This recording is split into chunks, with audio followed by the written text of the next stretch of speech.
After tying the knot, Valerie Justice was looking forward to a wonderful life with her teenage daughter and new husband. Lawrence seemed to be a great father, and we were excited to have the American dream.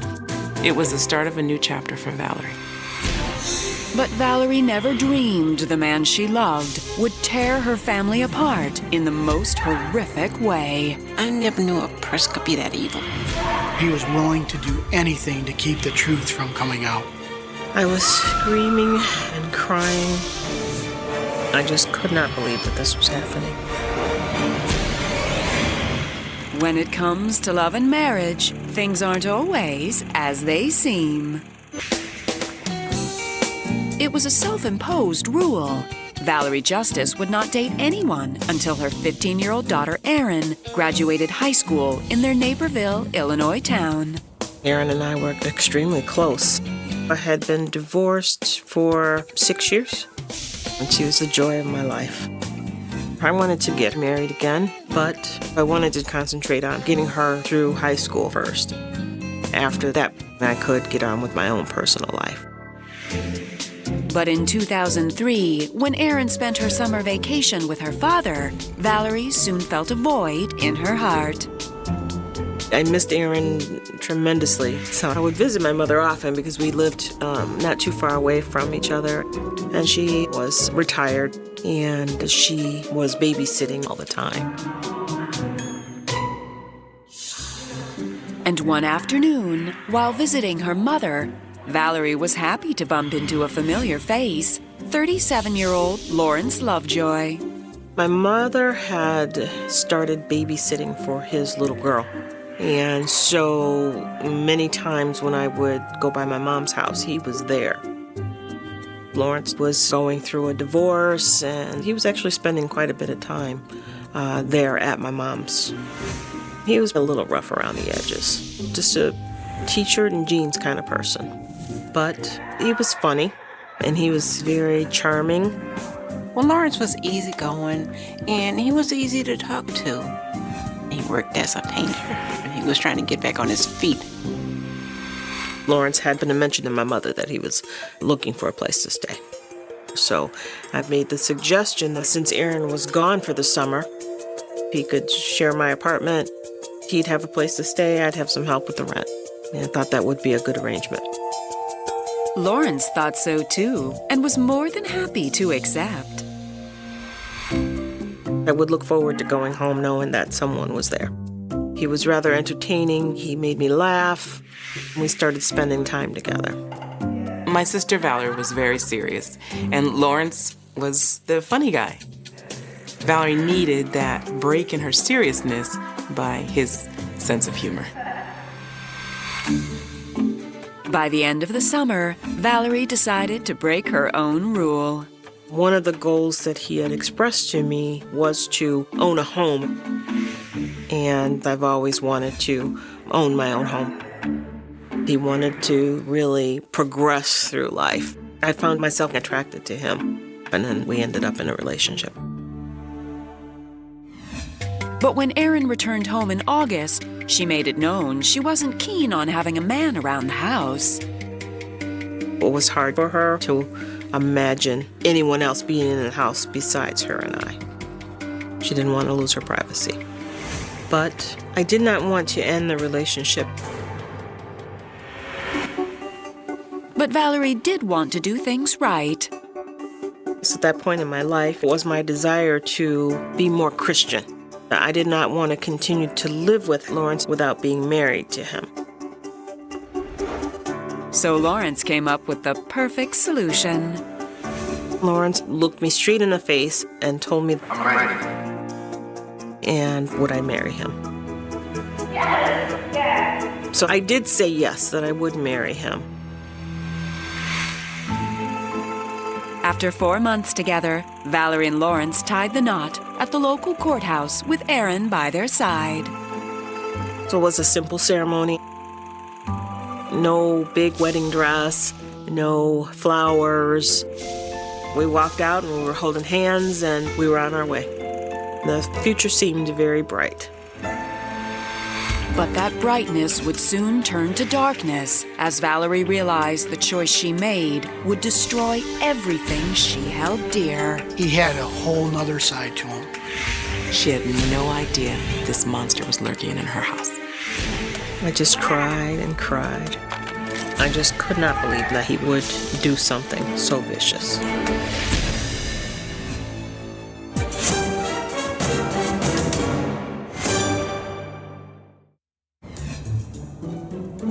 In November of 2003, newlyweds Valerie Justice and Lawrence Lovejoy were eager to start their life together with Valerie's teenage daughter, Erin. I was excited. I had everything that at this point that I desired. I had my daughter by my side. I was married again. And we started the process of trying to see if we could qualify for a mortgage and buy a home. It was very important to Valerie to become a homeowner. They were on the hunt for the right house that they could all be happy in. But the following month, Valerie came home to find Lawrence and Erin in a screaming match. Lawrence was so enraged, they were yelling back and forth. He was very upset that Erin had been on the phone all afternoon, supposedly talking to boys. I didn't quite understand why he was so concerned. There was a disconnect in their parenting styles. Lawrence felt he was going to be the one to discipline her, but Valerie didn't feel it was Lawrence's place. I informed him that any decisions that had to do with Erin were to be totally left up to me. He really got upset because I was basically telling him that I don't need your help. And he wasn't happy about that. So Valerie did her best to smooth things over. I talked to Erin and, asked her to just wait until I'm home, before you get on the phone, and then that way there won't be any problems. For the next few months, things seemed to be going according to plan. There were no more big blowouts between Erin and Lawrence. We bought a new puppy for the family, and we're making plans to purchase a townhome. But there were a few sacrifices. Valerie took on a second job as a cashier to earn extra money for closing costs, which meant Erin was at times a latchkey kid. Erin would come home on her own, and I would call her and check in on her. So, we had a good system of keeping in touch with each other. Plus, Lawrence was home during the day, and then he worked the midnight shift at his company. And Valerie couldn't help but notice that Erin and Lawrence seemed to be fighting less often. Erin was in driver's ed, and so Lawrence volunteered to take her out driving. When they got home, they were both laughing, and I was relieved to see that things were getting better. So Valerie set her sights on the closing of their new house, which was set for March 5th, 2004. But just 2 days before the closing, when Valerie made a routine call home to check on Erin, everything changed. Erin answered the phone, and I said, "What are you doing?" She sounded just kind of aloof. Are you okay? Like she was preoccupied. We got off the phone, but something just didn't sit right with me. And when Valerie received a call just a short time later from a police officer, she knew in an instant something was terribly wrong. Lawrence had a dark side. It was just a nightmare. I was in complete shock. What he did was just devastating.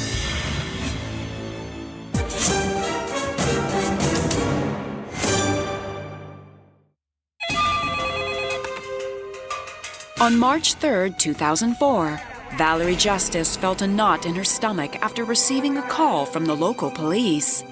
The police officer said that they had my daughter. There was a problem. Oh my God, what happened? He said that I needed to come to this address he gave me. That's all he would tell me. I hung up the phone with him. I was scared. Now I'm like, what the heck's going on? Valerie was in a panic as she immediately raced to the address. I just had no idea what could possibly be the problem. When I arrived, the police officer immediately took me up to an apartment. It was a friend of Aaron's who she went to school with. Officers led Valerie into the living room, where she found Aaron sitting on the couch, visibly shaken. That's when the police officer told me, according to Aaron, that Lawrence had sexually assaulted her. So I said, "What do you mean?" Aaron said she had come home from track practice, and Lawrence offered to give her a massage. She told him to stop, and he just kept going. I was shocked.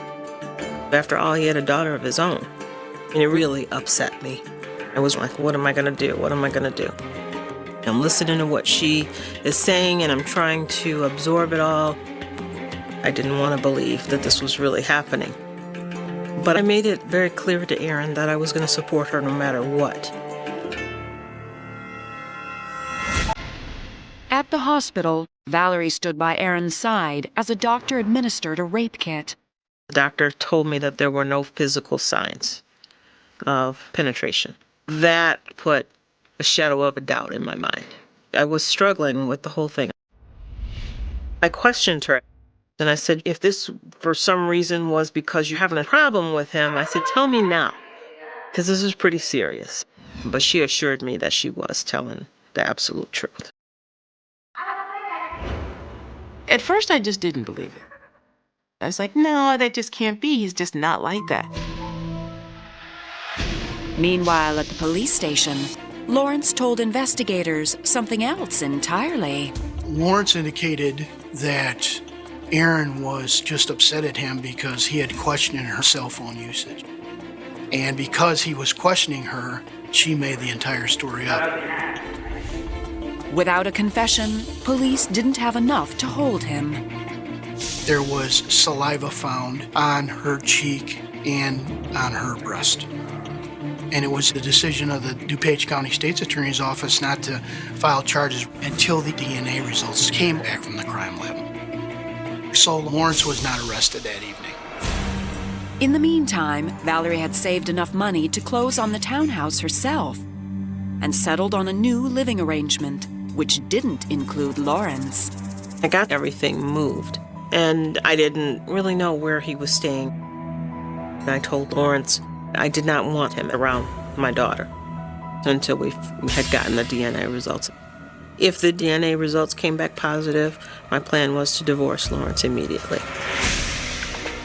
But just a few weeks later, Valerie found herself in a bind and was compelled to ask Lawrence for a favor. The puppy had gotten sick and needed to have a follow-up appointment with the vet. I asked Lawrence, and he made the appointment, and he was going to take her to the vet.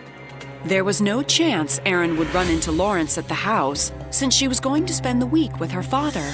But at the last minute, Erin's father canceled. He was supposed to pick her up in the morning, but he had called to say that he was not going to be able to do that.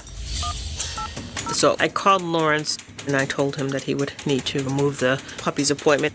Aaron will be there, but you can't be there.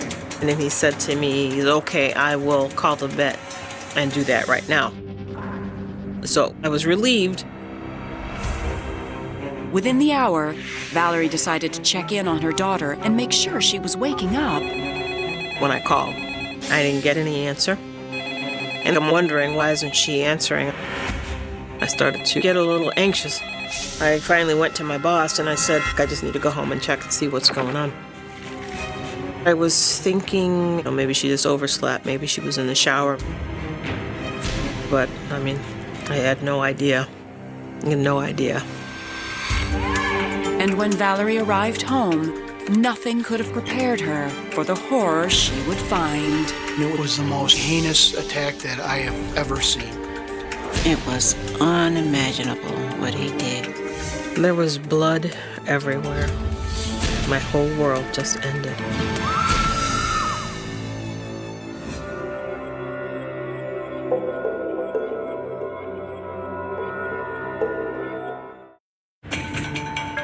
On the morning of March 27, 2004, Valerie Justice prayed that her daughter Erin was okay as she arrived home. I started to call her name and was not getting any response. Immediately, I knew something was wrong. I got into the hallway, and I could tell there was something on the walls. I ran into her bedroom, and she's not in her bed. Across the hall was her bathroom. I pushed the bathroom door open. I saw Erin in the bathtub. There was blood all over the floor. I knew when I saw her that it was too late. I felt like I was suspended in space. It just felt like I was just spinning. Stunned with horror, Valerie ran to the hall and called 911. Now all I can remember is the dispatcher telling me that I have to stop screaming and that they were sending somebody over. I just sat down on the stairs. I couldn't move. Police arrived within minutes and found that whoever had murdered Erin resorted to a disturbing level of violence. Erin was stabbed, she was bludgeoned, and then she was drowned. Erin had lethal doses of cold medication in her system. I believe she was forced to take it. There was a rather deep knife wound to her neck. Whoever did this had a lot of hatred in them. It was the most brutal, vicious, heinous attack that I have ever seen. And Lawrence Lovejoy quickly rose to the top of the list as a person of interest. The next day, we began interviewing Lawrence Lovejoy. From 7 until 12:30, he could not account for what he did and where he was at. But we didn't have enough evidence to keep him, so we had to let him go. As investigators continued to gather evidence, Valerie tried to come to grips with what had happened. It was so hard to fathom that someone could be that evil and do that to a helpless child. I knew in my gut that Lawrence was responsible for my daughter's death. So I went to Copley Hospital. When I got there, all the kids was there. And I realized that it was real. 3 months later, the DNA found on Erin during the alleged rape came back as a positive match to Lawrence Lovejoy. And when police identified Lawrence's footprint at the crime scene, there was no denying that he was Erin's killer. I believe Lawrence Lovejoy went over there to try to talk her out of filing charges against him for a sexual assault because he thought the results would come back with his DNA. And Erin was not giving that to him. He killed her in such a brutal way, I think he just snapped. On August 20th, 2004, Lawrence Lovejoy was arrested and charged with the first-degree murder of Erin Justice. 1 month later, he was indicted on charges of sexual assault and sexual abuse. I was absolutely sick to my stomach. I felt responsible. It was me who allowed this monster into our lives. It hits me like a brick. Valerie now realized that Lawrence must have become obsessed with Erin. His rage about Erin being on the phone was out of place. He had some jealous rage against Erin talking to boys. I think the reason why Lawrence offered to take Erin driving that day was to gain her confidence. Maybe she would feel close to him. He didn't know my Erin. In 2007, Lawrence Lovejoy went to trial and was found guilty of first-degree murder. In light of his conviction, the sexual assault and abuse charges were dropped. But because of a technicality with a blood test, the conviction was overturned 2 years later. That was discouraging, but we knew we had to go to trial on this again. It was going to be another guilty. Finally, in 2011, Lawrence Lovejoy was once again convicted of first-degree murder and sentenced to life in prison. It was rather bittersweet when Lawrence was convicted and didn't bring my daughter back. But I was glad that he couldn't be free to harm anyone else.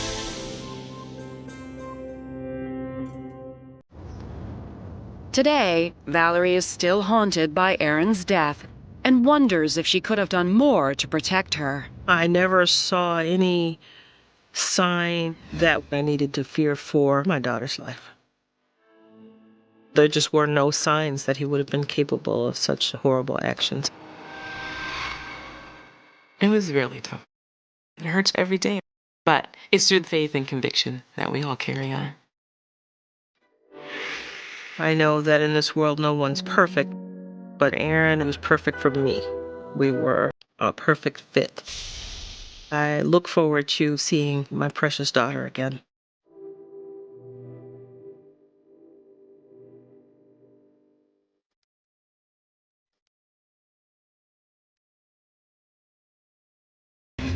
Crystal Kunkel felt like the luckiest girl alive when she became the wife of the most amazing man. Tommy was an incredible husband and father. He was great with the kids. Everything was perfect. But this family man had a simmering secret. I was totally shocked. It was 10 years of deceit, lies, and betrayal. And Crystal's world would soon crumble around her when her husband was accused of the most horrific crimes. These people are dangerous human beings. I was completely devastated that I'd married somebody capable of something so horrible. When it comes to love and marriage, things aren't always as they seem.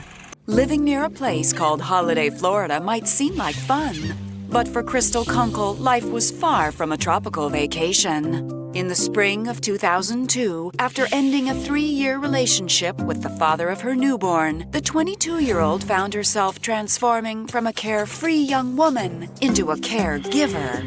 It had been 4 months since the last relationship. I was a single mother working really long hours at a window treatment company. I had a 6-month-old son, and between working and taking care of my son, it felt like I was going to have to juggle work and motherhood alone forever. Romance seemed like a thing of the past until one day that March when Crystal saw a glimmer of hope. My dad and I worked together, and I saw him and this guy, and I noticed that he was attractive, good-looking. This is my daughter, Crystal. Oh, I don't think we've met before. As Crystal's father introduced her to Tommy Garcia, one of her co-workers, she could tell right away that the 28-year-old was different. The first thing I noticed was he was outgoing and nice. And her instinct was confirmed over the next several weeks. Tommy treated me really nice and sweet, and he would chat in his spare time at work. It seemed like he really liked me. I decided to show Tommy a picture of my son. Oh my gosh, he has your eyes. Beautiful. Tommy told me that he also had a young son. He was trying to get full custody of him. It gave Tommy and I a connection, and made me feel like he was a really good family guy. A few weeks later, Crystal and Tommy were eager to take their idle office chit-chat off the clock. We would spend time with my son and with his son. I was having a lot of fun, and we were really falling in love. Over the next 4 months, the two became inseparable and decided to take the next step. I love doing everything. What if I moved near you? Of course. It was great to have someone you could finally connect with and help raise my son. Tommy was like a single mother's dream come true.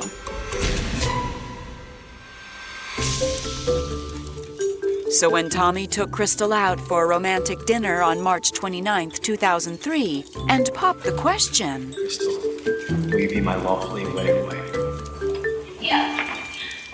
she didn't have to think twice. Tommy seemed to be nice and genuine. And he treated my grandson wonderfully. And I was very happy for both of them. Although the lovebirds initially planned their nuptials for the following year, another joyous event soon eclipsed those plans. About 6 months later, we found out we would be having a baby. So we decided to postpone the wedding. In February of 2004, Crystal gave birth to another bouncing baby boy, while Tommy gained custody of his 6-year-old son and adopted Crystal's first child. And 1 year later, the two were united as one in a magical wedding ceremony. I had the perfect dress, perfect cake, everything was perfect. It was a very good wedding, very nice, perfect start to a family.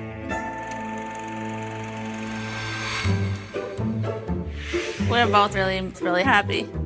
But having all these kids, we needed a little bit more money, so I decided that I would work at a local pharmacy, and Tommy took a job at a landscaping company. For the next 6 years, the Garcias lived busy lives with a full house. But in October 2011, Crystal started to notice a slight shift in Tommy's typically predictable behavior. He started to have some weird problems with the car. He called me about an hour after work one day saying that he was going to get the tire fixed.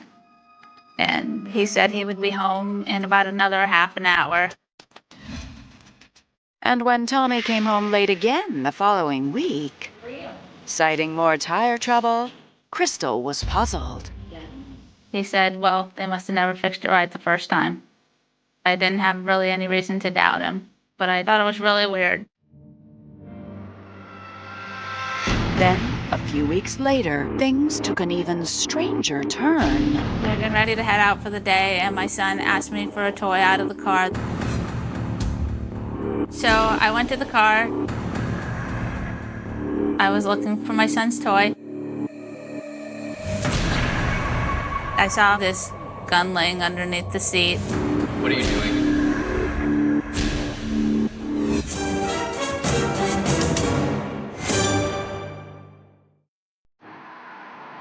In November 2011, after finding a gun in her husband Tommy's car, Crystal Garcia was starting to worry something was afoot. What are you doing?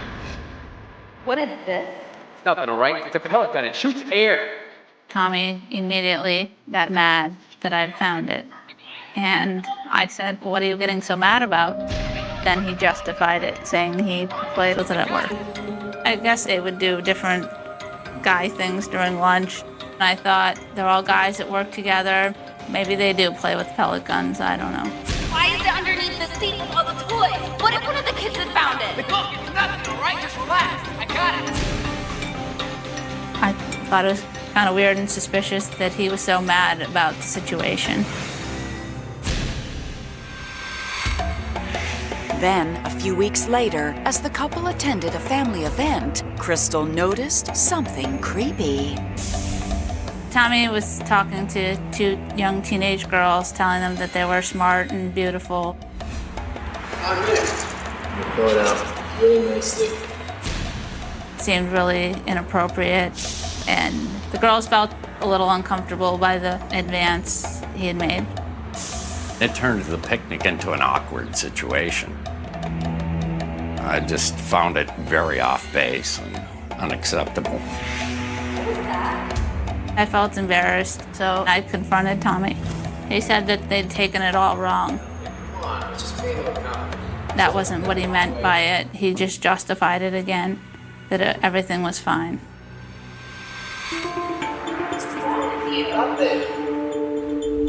And on the night of February 15th, 2012, her husband's strange behavior reached its peak. Tommy would play basketball with his friends, and he would usually come home around 10 o'clock at night, and it was getting to be 11:30 at night, and I started to get worried.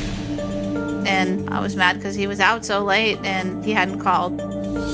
Finally, Tommy walked in the door. It's about time. He was hyper, he was talking really fast. He was really excited. So I said, what are you doing coming home so late? He didn't think it was a big deal that he didn't call or anything. He said, I had to get the tire filled up with air. I was angry that it was another tire story. Just didn't really seem like it could be true. Air in the tire. Yeah, in the gas station. I found this phone. Then he told me that he also found this phone by the air pump. He said it's a brand new phone. He said he checked in the gas station and they didn't know who it belonged to. Nobody claimed it, so I figured one of our kids could use it. Then he told me that he wanted to give our son the cell phone. I asked to look at the phone, but he wouldn't let me see it. He said that there was no information on it. It had been wiped clean. I thought it was kind of weird that there was this new phone that all the information had been erased from. I didn't really think it made sense.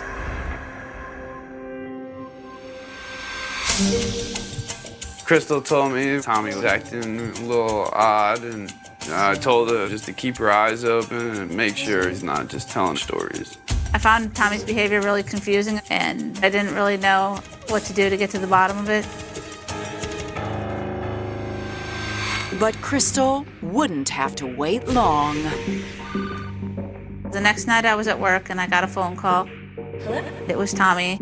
He said that I needed to come home. I need you to come home right away. What's going on? Miss Garcia? Police officer got on the phone. I thought, oh my God.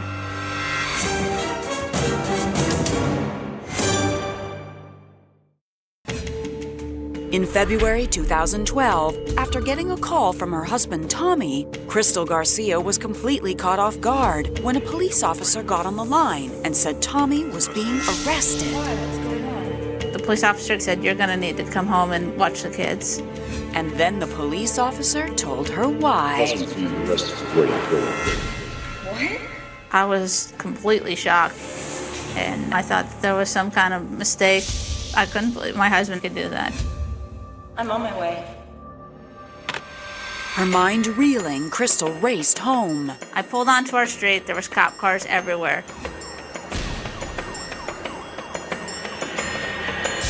My car was being seized. It was like something out of a movie. I was completely shocked, completely devastated that everything seemed to be falling apart right in front of me. The kids were in the window. Seeing the kids, the lights flashing, it was all like a nightmare. And my sons were looking at their father in handcuffs in front of the house. I felt that they shouldn't have to see something like that. They're probably scared. Ms. Garcia, you can't talk to him right now. We're going to process them. The cops didn't let me say anything. They didn't let him talk. They just told him, kiss me goodbye. The next morning, when Tommy called from jail, he assured his wife that it was all a huge misunderstanding. He told me that he did know the woman, and he said, it's not what you think. I gave a girl a ride home once, and she'd made an advance, and he'd turned her down, and she was upset and accusing him of rape. I thought that was a little weird. But I felt like there was really no reason for me not to trust him. I just hoped that it was true what he was saying.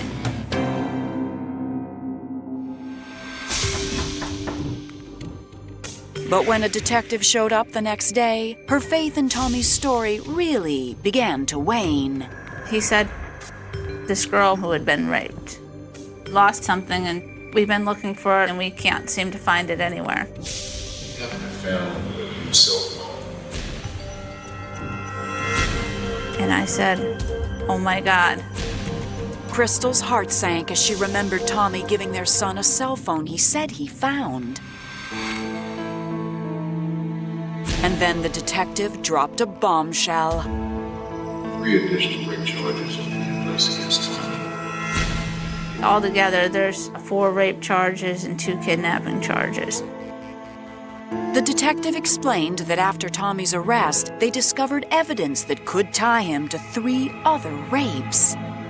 It felt like the whole world was crashing down. I was completely devastated. I couldn't believe that this could happen. Crystal tried to stand on her own and try to muscle through it. She wanted to believe her husband was innocent. She wanted to believe that in the worst way. I wanted to see what was really going on. So I got the police records at the county building and I read the whole report. Crystal was completely blindsided as she read that Tommy had admitted to being with all the victims. Devastated, she immediately confronted her husband at jail the next day. Stop. I said, I just looked at the police report and it says you admitted to the police that you were with all of these women. You read your report. She's trying to sabotage you, right? I said, you told me that everybody was lying, the cops were lying, and this girl was lying. I said, at what point are you lying? God, tell me the truth. It was really the first moment where I knew he was lying. Believe me. I was really mad that not only that he had done it, that he led me on, to believe that he didn't do it. It was just coming to me all at once. I couldn't believe that he could do this to me, to the kids, to everybody. So I decided I was filing for a divorce. I felt like this is it. I'm done. And as prosecutors prepared for Tommy's trial, Crystal would finally learn the whole truth. And it was more horrendous than she could have possibly imagined. It was unbelievable. This was just the tip of the iceberg. It was just unreal to believe. I felt like I was with somebody I never knew.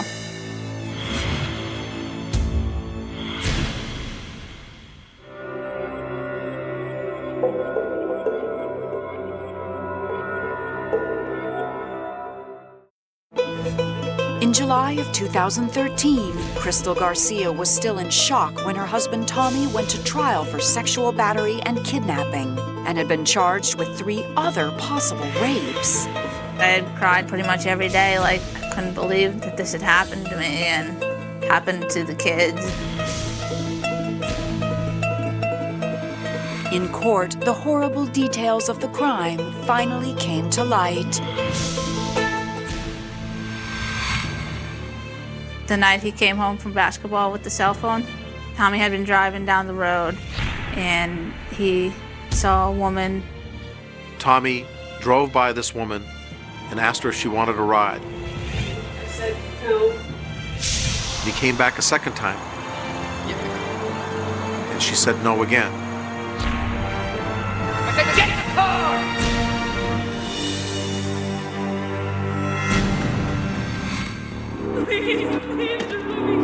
They drove up to the wooden area. He forced her out of the car and performed several sexual acts.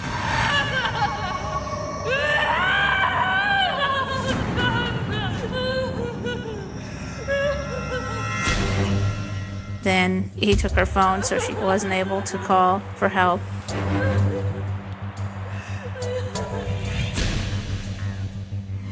And as she was driving away, she was able to follow his taillights out of the area. She was able to flag down a motorist and call the police. She was able to give a description of the car and actually a description of the perpetrator. Police used that information to put together a DMV photo array from which she was able to identify Tommy Garcia. Between the victim's testimony, her cell phone, and DNA evidence that conclusively linked him to the crimes, there was no denying Tommy was the rapist.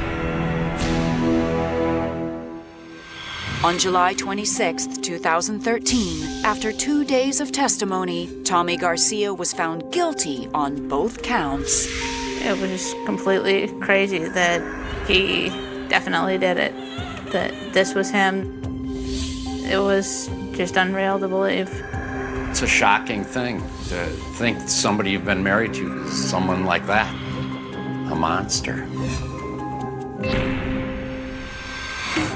On the same day as the verdict, Tommy Garcia was sentenced to 2 consecutive life sentences and labeled a sexual predator. 7 months later, he pled guilty to the 3 other rape cases and received a 15-year sentence. I felt like that I was with somebody I never knew. I was devastated. I couldn't believe that I'd married somebody that was capable of something so horrible. Knowing the awful truth about her husband, Crystal couldn't help but wonder if there were even more victims out there. The times when he was having car problems, I wonder if there was more to it. And she could barely stomach thinking of the young girls he had flirted with. I worry that when he looked at other young people that maybe he had ulterior motives.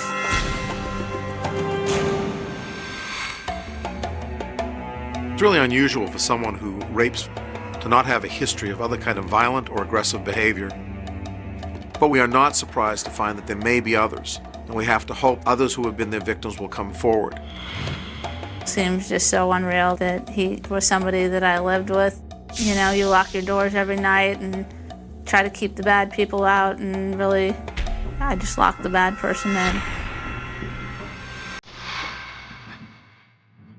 Today, Crystal still struggles with why her husband would suddenly choose such a dark path after 6 years of marriage. There weren't any signs. He had a good family. He was good for so long, but something was wrong. Something snapped inside of him. I don't think I'll ever have all the answers. He had everyone pulled. My parents, my grandparents, the whole family. But Crystal is determined to put all the painful memories behind her. I now wonder, do you ever really know somebody? But I'm doing good, and the boys are happy.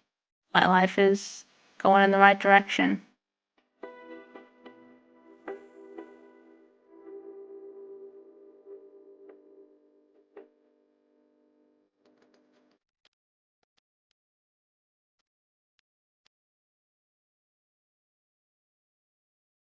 The phone rang at exactly 2:17 a.m., slicing through the silence of a quiet Sydney suburb like a blade through glass. On the other end of the line, a trembling voice whispered only 5 words before dissolving into static and fear. She never made it home. In the dim glow of a street lamp, rain pooled on empty pavement, reflecting the flicker of distant police lights, unaware that a mystery was about to take root. One that would haunt the city for more than 2 decades, evolving into one of Australia's most chilling cold cases, a disappearance so sudden, so absolute, that it fractured a family, paralyzed a community, and left investigators staring into a void where answers should have been. Sydney, autumn, 2001. A city alive with motion, glowing neon, restless energy. Ferries cutting across Blackwater, late-night buses breathing diesel into the streets, clubs humming, apartment windows flickering like constellations.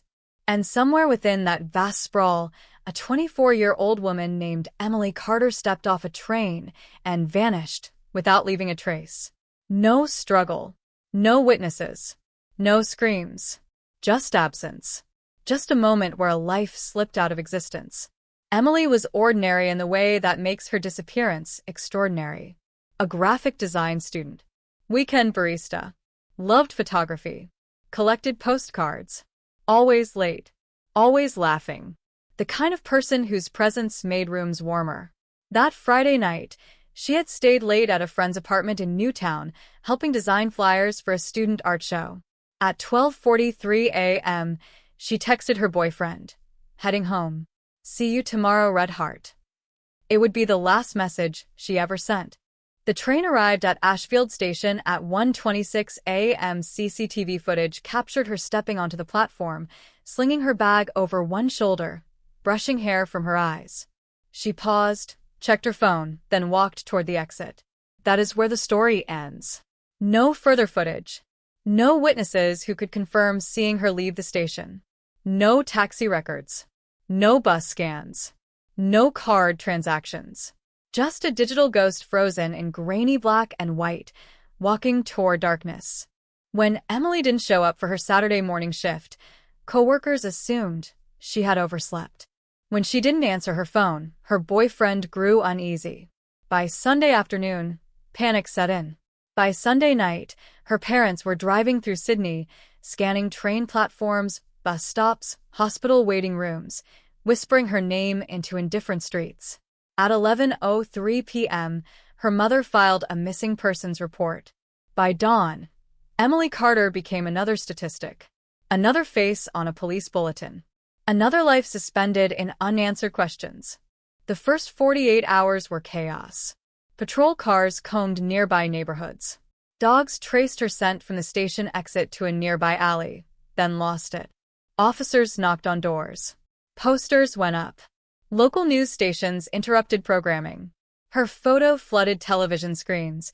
Bright eyes, crooked smile, the unmistakable innocence of someone who never imagined the world could swallow them whole. But Sydney kept moving. Traffic flowed. Shops opened. Rain fell.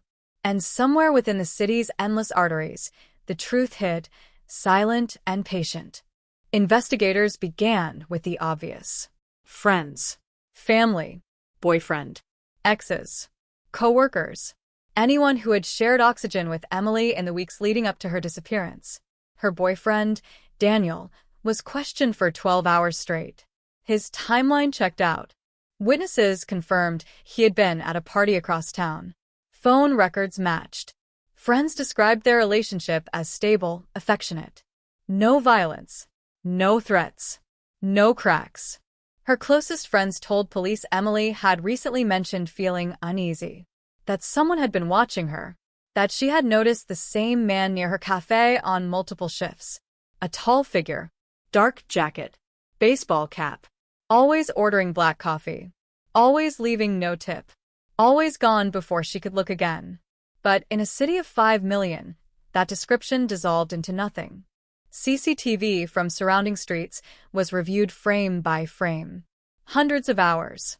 Thousands of faces. One clip showed a figure trailing behind Emily for less than 6 seconds before stepping out of view. Grainy. Blurred. Indistinct. Impossible to identify. Another camera captured a white utility van parked illegally near the station exit, hazard lights blinking. But the plate was unreadable. By the time officers arrived, the vehicle was gone. Within days, speculation exploded. Kidnapping, human trafficking, serial offender, domestic dispute, random act of violence. Each theory birthed another, multiplying uncertainty. Psychics called police hotlines. Anonymous tips poured in. Sightings surfaced across the state. Melbourne, Newcastle, Wollongong. Each lead evaporated under scrutiny. As weeks turned into months, Emily's room remained untouched. Her bed still neatly made. Her camera still resting on the windowsill. Her toothbrush standing alone in a glass, waiting. Her parents refused to move anything, clinging to the belief that preserving her space might preserve her existence, that if the world looked the same, perhaps she would return to it. The investigation stalled. Detectives retraced steps, re-interviewed witnesses, re-examined footage. Nothing changed. No body. No ransom. No confession. No credible sightings.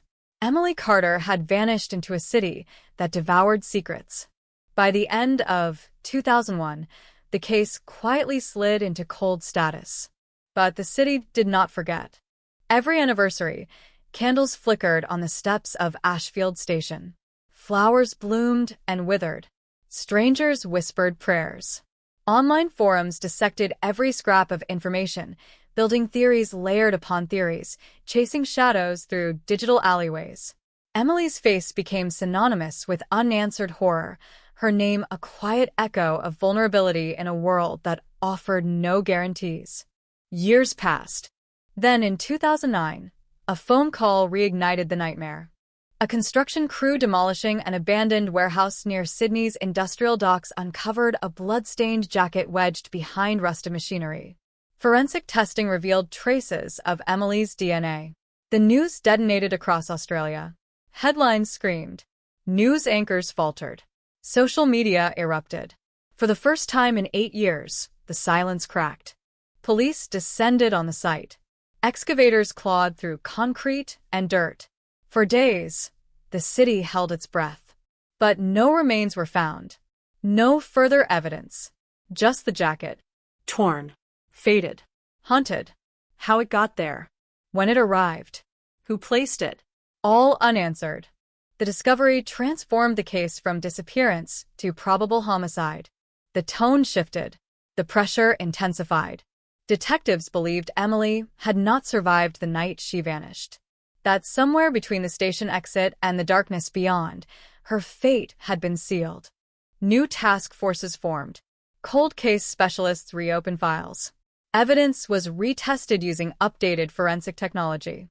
Tiny fibers. Trace materials. Partial prints. Nothing definitive emerged. Leads surged, then collapsed. In 2014, a convicted violent offender serving time in Long Bay Prison claimed knowledge of Emily's fate. He described a woman abducted near a train station, a struggle, a van, a warehouse, a burial site somewhere north of Sydney. For weeks, police scoured bushland. Nothing surfaced. The man later recanted, admitting he had fabricated the story to secure a transfer. Hope rose. Hope fell. Then came the witness. In late 2019, a woman walked into a suburban police station, visibly shaken. She claimed that on the night of Emily's disappearance, she had been driving past Ashfield Station when she saw a young woman being forced into a white van. She had hesitated, looked away, kept driving. For 18 years, the image had clawed at her conscience until guilt finally pushed her through those doors. Her description matched Emily. The van matched the blurry CCTV. But memory is a fragile thing, eroded by time, reshaped by fear. Investigators could not confirm her account. The trail once again went cold. And yet something had changed. The city felt it. The tension. The subtle shift. The sense that the truth, long buried, was beginning to stir. In early 2021, forensic analysts re-examined the jacket using advanced DNA sequencing. They isolated a partial male profile, previously undetectable. A genetic ghost. They entered it into national databases. No match. Then, quietly, without headlines, without press conferences, the sample was uploaded into a genealogical database used for familial DNA searches. Weeks passed. Then months. Until one winter morning, a notification flashed across a detective's screen. A distant match. A third cousin, living in rural Queensland. The tree began to grow. Branches stretching backward. Siblings. Parents. Grandparents. Slowly, carefully, a family network emerged, narrowing the pool of potential suspects. The names surfaced in fragments, half hidden in records, until it stood alone, heavy and undeniable. A former dock worker. Lived near Ashfield in 2001. Owned a white utility van. Arrested twice for violent assault. Never convicted. Disappeared from Sydney in 2003. For the first time in 20 years, the cold case exhaled. Detectives stared at the file, aware that a single wrong step could collapse everything. Surveillance began. Phone records. Financial history. Property searches. They moved in silence, determined not to alert their target. Each piece added weight. Each connection tightened the noose. But the deeper they dug, the darker the story became. Because this man was not alone. And Emily Carter was not the first. Nor, possibly, the last. And somewhere in the tangled corridors of memory, fear, and buried violence, the truth waited, patient, merciless, ready to finally surface. The name pulsed on the screen like a silent alarm, each letter heavy with implication. Each detail a fragment of a life that had slipped beneath the radar for 2 decades, waiting for science to drag it back into the light. Mark Halvorson, 49 years old. Former dock labor. Intermittent employment. History of violent altercations. Residences scattered across New South Wales and Queensland. No fixed address for years. No stable relationships. No children. A man whose existence appeared in broken lines and missing pages, as if the world itself had struggled to keep track of him. Detectives began assembling his timeline, stitching together fragments from pay stubs, rental agreements, traffic violations, bar tabs, medical visits, anything that could anchor him in place. In 2001, Halvorsen lived just 3 kilometers from Ashfield Station, in a decaying walk-up apartment above a closed butcher shop. He owned a white Holden utility van, registered under a shell company that dissolved shortly after Emily's disappearance. Witnesses from the neighborhood recalled the vehicle, the screech of worn brakes at odd hours, the smell of oil and rust, the way Halvorsen avoided conversation, his eyes darting, always scanning, always restless. Inside his former apartment, investigators discovered a history of complaints, noise disturbances, domestic disputes, reports of screaming in the early hours, each one unresolved, each one fading into administrative dust. In a city drowning in emergency calls, no single disturbance had ever seemed urgent enough to warrant deeper attention. But layered together, they formed a pattern of volatility, a persistent tremor beneath a calm exterior. Yet suspicion alone was not enough. They needed proof. They needed something tangible, something that could survive the brutal glare of a courtroom. Surveillance units quietly traced Halvorsen's movements across Queensland. He worked sporadically at fishing docks, slept in rented rooms, traveled often, sometimes without clear purpose. His digital footprint was almost non-existent. No social media, no active email. A burner phone replaced every few months. He lived as though he expected to disappear at any moment. Then, on a humid evening in Bundaberg, an unmarked car followed him to a rundown storage facility on the outskirts of town. The kind of place forgotten by maps. Corrugated metal doors, flickering security lights, rows of numbered units hiding unknown histories. Halvorsen unlocked Unit 37, rolled inside, and closed the door behind him. Hours later, when he left, detectives slipped inside. The air was thick with mold and dust. Boxes stacked chaotically. Old furniture, rusted tools, a disassembled engine block. Nothing immediately incriminating. Then, at the back, behind a false panel, they found a sealed plastic container wrapped in black tape. Inside, dozens of photographs. Women. Young. Smiling. Candid. Some taken from a distance. Some clearly captured without consent. Train platforms. Cafes. Street corners. Beaches. Nightclubs. Each image timestamped.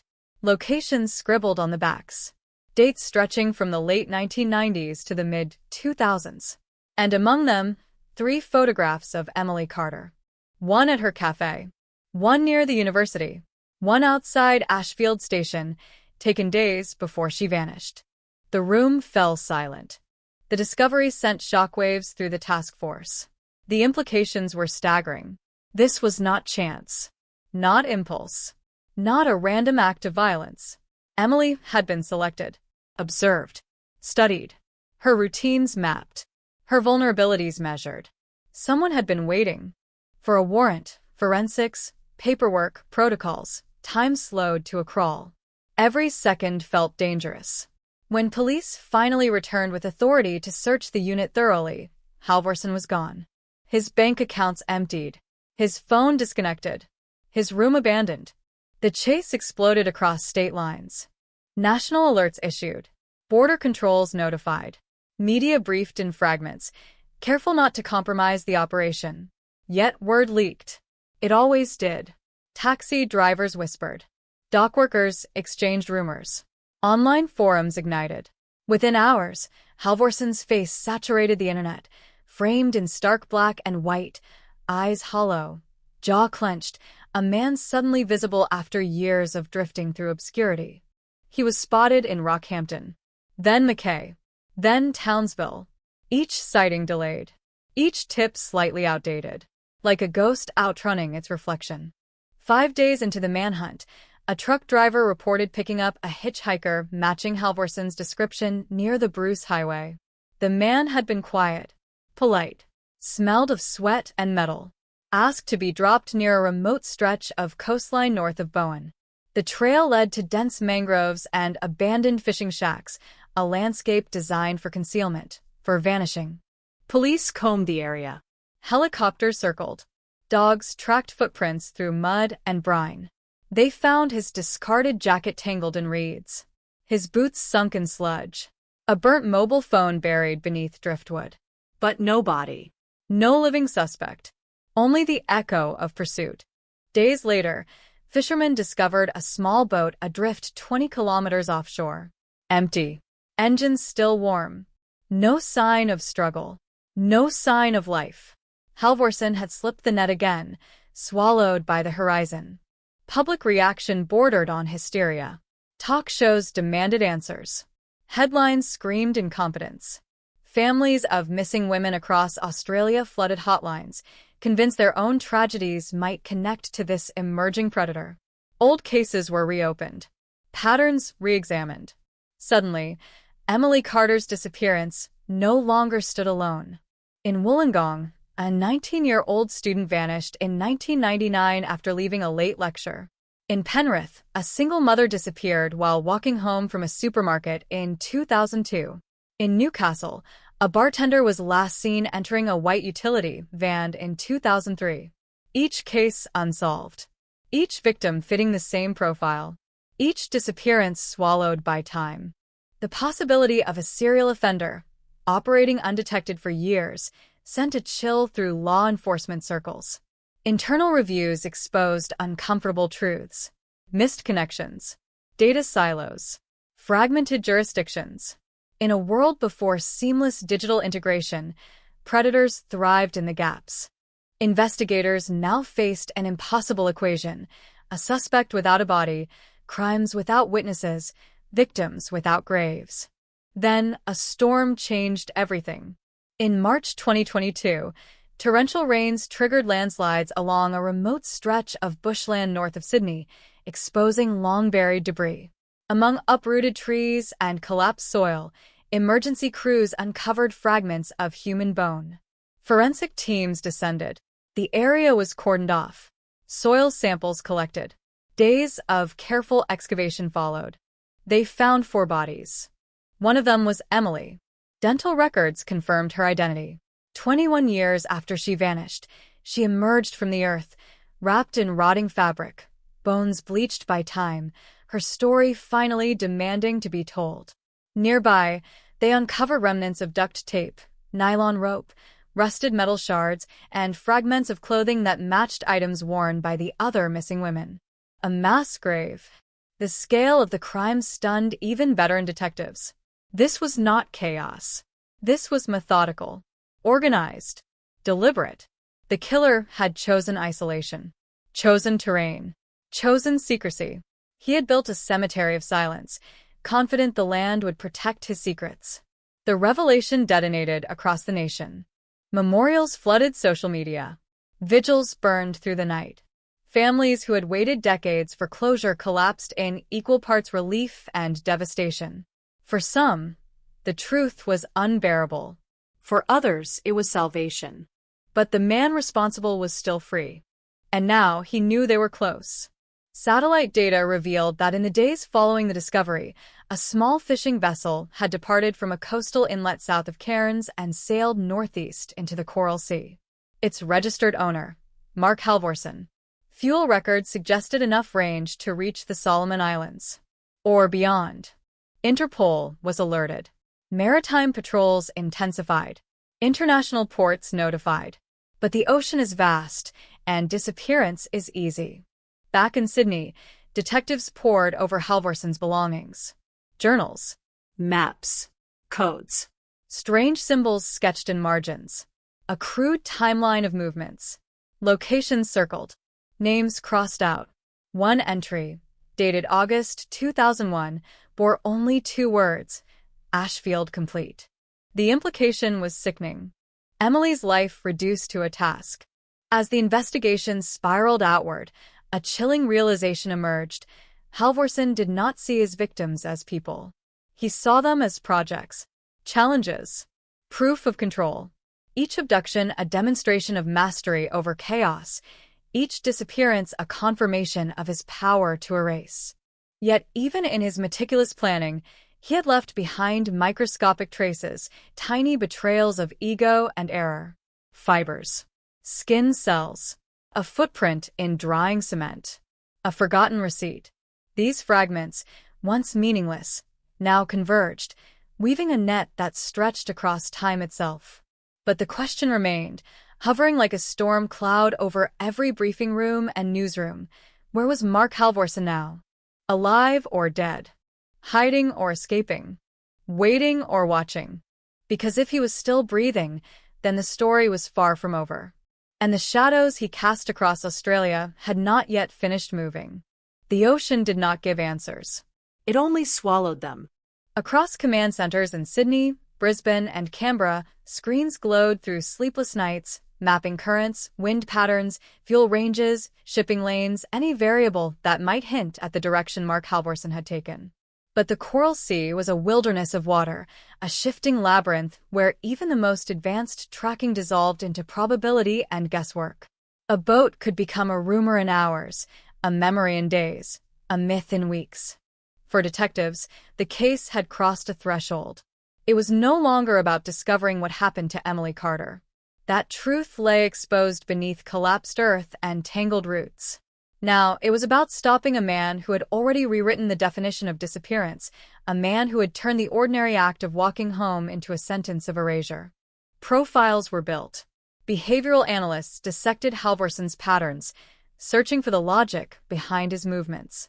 He favored transit hubs, stations, ferry terminals, places where anonymity flourished and witnesses blurred into crowds.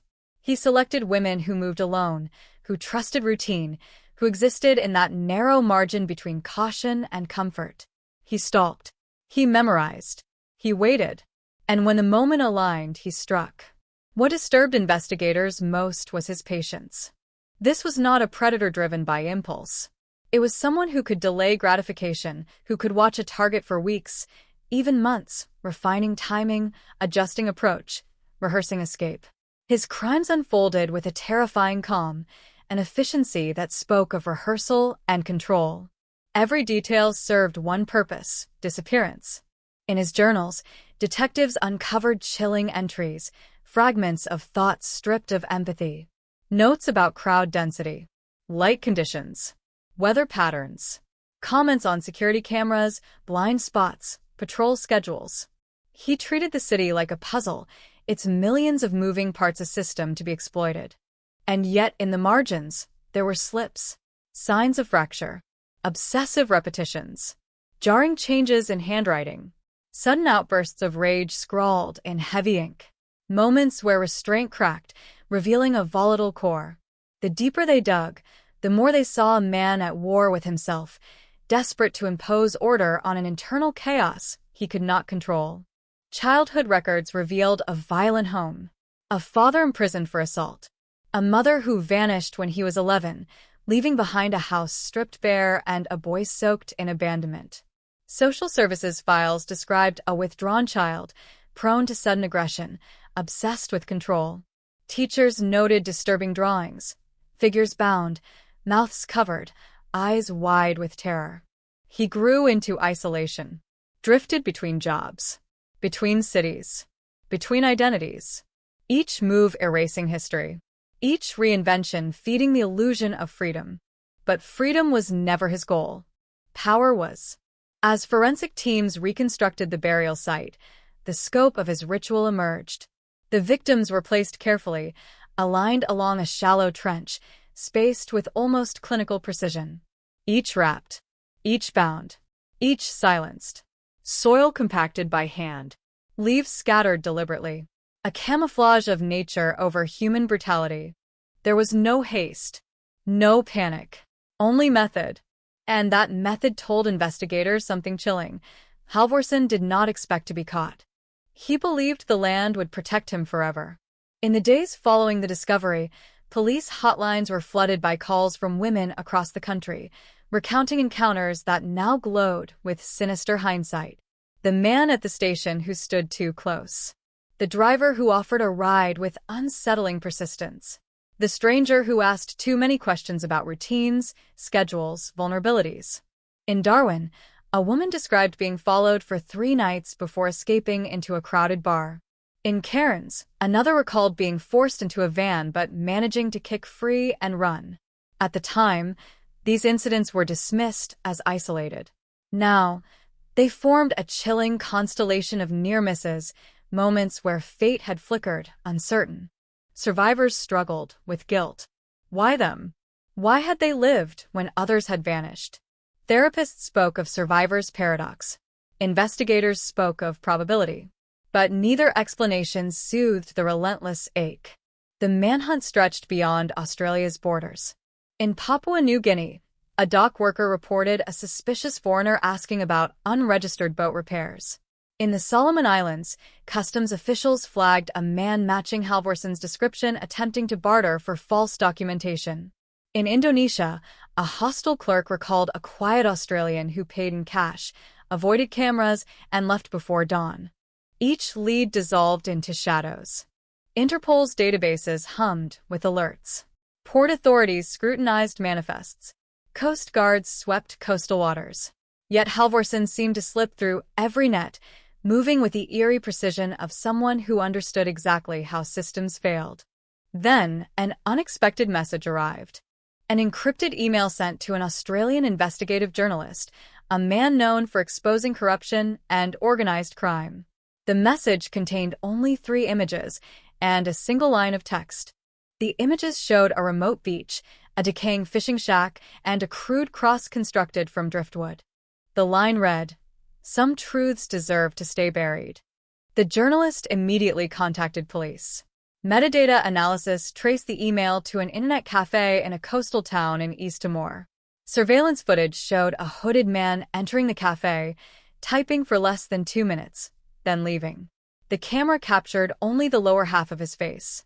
But investigators didn't need full confirmation. Halvorson was alive. And he was taunting them. The message electrified the task force. He wanted to be seen. To be feared. To control the narrative even now. His silence, once a shield, had become a weapon. Each communication reopened wounds, reignited terror, reminded families that the monster who destroyed their lives still walked free. Psychological profilers warned that this shift indicated escalation. A man who once hid now sought acknowledgement, recognition, power over public emotion. The same compulsion that drove his crimes now pushed him to reveal himself, to remind the world that he still existed. That hunger made him dangerous. Tracking intensified. Undercover agents deployed across Southeast Asia. Maritime intelligence networks were activated. Financial transactions monitored. Satellite surveillance combed coastlines and harbors. Then, in a quiet police station in northern Queensland, a young constable answered a routine call. A fisherman had discovered a half-buried bag lodged between rocks on a secluded beach near Cape Tribulation. Inside, a camera. Corroded. Salt-damaged. But the memory card was intact. When technicians recovered the files, the room went still. The footage showed women. Not posed. Not staged. Watched. From a distance. Through windows. Across train platforms. Behind cafe counters. From darkened cars. Hours of surveillance, each clip time-stamped, catalogued. Among them, Emily Carter, laughing with co-workers, unaware she was being archived. And then, something worse. Video recorded from inside a van. Muffled voices. Please. Struggles. The camera tilted, shaking, capturing fragments of terror without revealing faces. Each clip lasted only seconds before cutting to black. But the sound lingered, embedding itself into the minds of everyone who heard it. The camera was Halvorson's confession. And his warning. The final file on the card contained a single image, a map of northern Queensland, a red circle drawn around a stretch of dense rainforest near the Daintree. Beneath it, one word. Soon. Within hours, police units flooded the region. Roads blocked. Trails sealed. Helicopters thundered overhead. Tactical teams pushed into jungles so thick that daylight barely penetrated. Every shadow became a threat. Every sound a potential ambush. This was no longer a pursuit. It was a hunt. And Mark Halvorsen, master of disappearance, had chosen his battlefield. The rainforest swallowed sound. Every step sank into wet earth. Every breath tasted of decay and green life. The Danetree was ancient, older than fear, older than memory, a labyrinth of towering trees and tangled undergrowth where sunlight fractured into trembling shards. Here, distance meant nothing. Direction meant less. In this place, hunters became prey with terrifying ease. Tactical teams moved in staggered formation, weapons lowered but ready, eyes scanning layers of shadow. Drones buzzed above the canopy, their infrared cameras struggling to penetrate the dense foliage. Dogs strained at their leads, noses low, tails stiff, tracking a scent already dissolving into damp soil and flowing water. Halvorsen had chosen this terrain deliberately. This was not escape. This was theater. The red circle on the map, the word soon, the camera, the confession, the taunt, every element pointed toward a confrontation he controlled. He was no longer running. He was directing. Search grids expanded outward from the coordinates embedded in the image. Officers combed creek beds, abandoned ranger huts, rock shelters, and fallen logs hollowed by rot. They found signs of recent passage, snapped branches, compressed ferns, a cigarette but crushed into mud, its paper still faintly warm. He was close. Uncomfortably close. As night fell, humidity clung to skin like a second layer. Radios crackled softly. Insects screamed. The jungle exhaled, releasing waves of heat and sound. Sleep became impossible. Every rustle could be a step. Every snap of twig a weapon being raised. Then, at 1:43 a.m., a motion sensor tripped near a narrow gorge. Infrared cameras caught movement. A lone figure, moving laterally, deliberately avoiding open ground. Halvorsen. Units converged. But the jungle bent around him. He vanished into a cascade of shadows, sliding down embankments, plunging into shallow streams, doubling back, using terrain like muscle memory. Every maneuver suggested preparation, rehearsal, familiarity. He had been here before. Helicopters thundered overhead, searchlights slicing through mist. The beams crossed, intersected, fractured against foliage. For moments, they glimpsed fragments, a shoulder, a boot, the flash of metal. Then nothing. At dawn, a shallow cave was discovered concealed behind curtain-like vines. Inside, food wrappers, water bottles, batteries, medical supplies, camouflage netting. A survivalist cache. Months in the making. Pinned to the stone wall with a rusted nail was a single photograph. Emily. Her eyes stared outward, frozen in time, as if bearing witness to the manhunt unfolding above her grave. For investigators, the message was clear. He was not finished. The next day, an explosion ripped through a ranger outpost 10 kilometers south. No casualties. But the blast was precise, controlled, designed to distract. And it worked. As teams diverted, Halvorsen slipped through an opening in the perimeter, stealing a four-wheel drive vehicle and disappearing into the highway sprawl. Once again, pursuit dissolved into distance. The public response was immediate and visceral. Fear surged. News broadcasts looped images of the suspect. Emergency alerts pulsed across phones. Schools locked down. Businesses closed early. Parents kept children inside. The idea that a confirmed serial killer, a man proven capable of methodical slaughter, roamed free ignited a collective panic rarely seen outside natural disasters. For families of the victims, the terror was layered with rage. They demanded accountability. Why had it taken 21 years? How many lives might have been spared if connections had been made earlier? Press conferences turned confrontational. Officials dodged, deflected, promised reform. But trust had eroded. The system that should have protected had instead enabled. Within the task force, pressure intensified. Political oversight tightened. Resources poured in. Specialists arrived from abroad. Behavioral analysts, cyber investigators, military trackers. Every tool was deployed. Every protocol rewritten. And yet, the man at the center of the storm remained one step ahead. Digital forensic teams traced Halvorson's devices, mapping networks of anonymous accounts, encrypted channels, burner phones. They uncovered a hidden server, hosted offshore, containing archived footage, images, and journals dating back decades. It was a cathedral of obsession, meticulously organized, cross-referenced, annotated. In one folder labeled Reflections, they found audio recordings. His voice. Calm. Measured. Detached. He spoke of control, of invisibility, of the intoxicating power of deciding who mattered and who vanished. He described the city as a stage, people as moving scenery. He spoke of women as puzzles, their fear as proof of his existence. And then he spoke of Emily. Not by name. He called her the catalyst. The one who changed everything. Her disappearance, he said, had been different. Messier. Riskier. He had almost been seen. Almost lost control. And in that moment of near exposure, something had awakened inside him. A hunger not just to disappear others, but to challenge the world itself. To test how blind society truly was. Emily's death, he implied, was not an endpoint. It was a beginning. For detectives, the recordings were both revelation and provocation.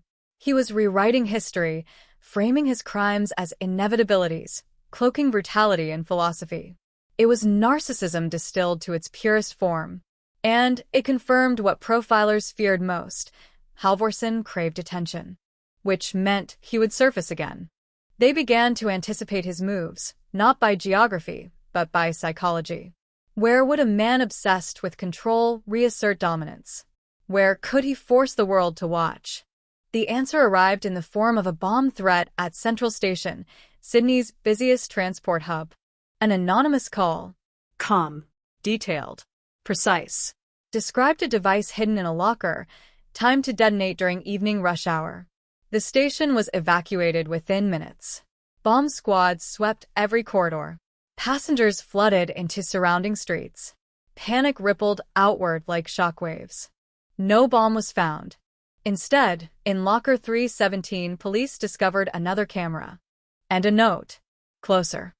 The implication struck like a physical blow. Halvorson had returned to Sydney. To the birthplace of his legend. The city locked down. Roadblocks erected. Surveillance expanded. Facial recognition systems scanned millions of commuters. Plainclothes officers embedded across transport networks.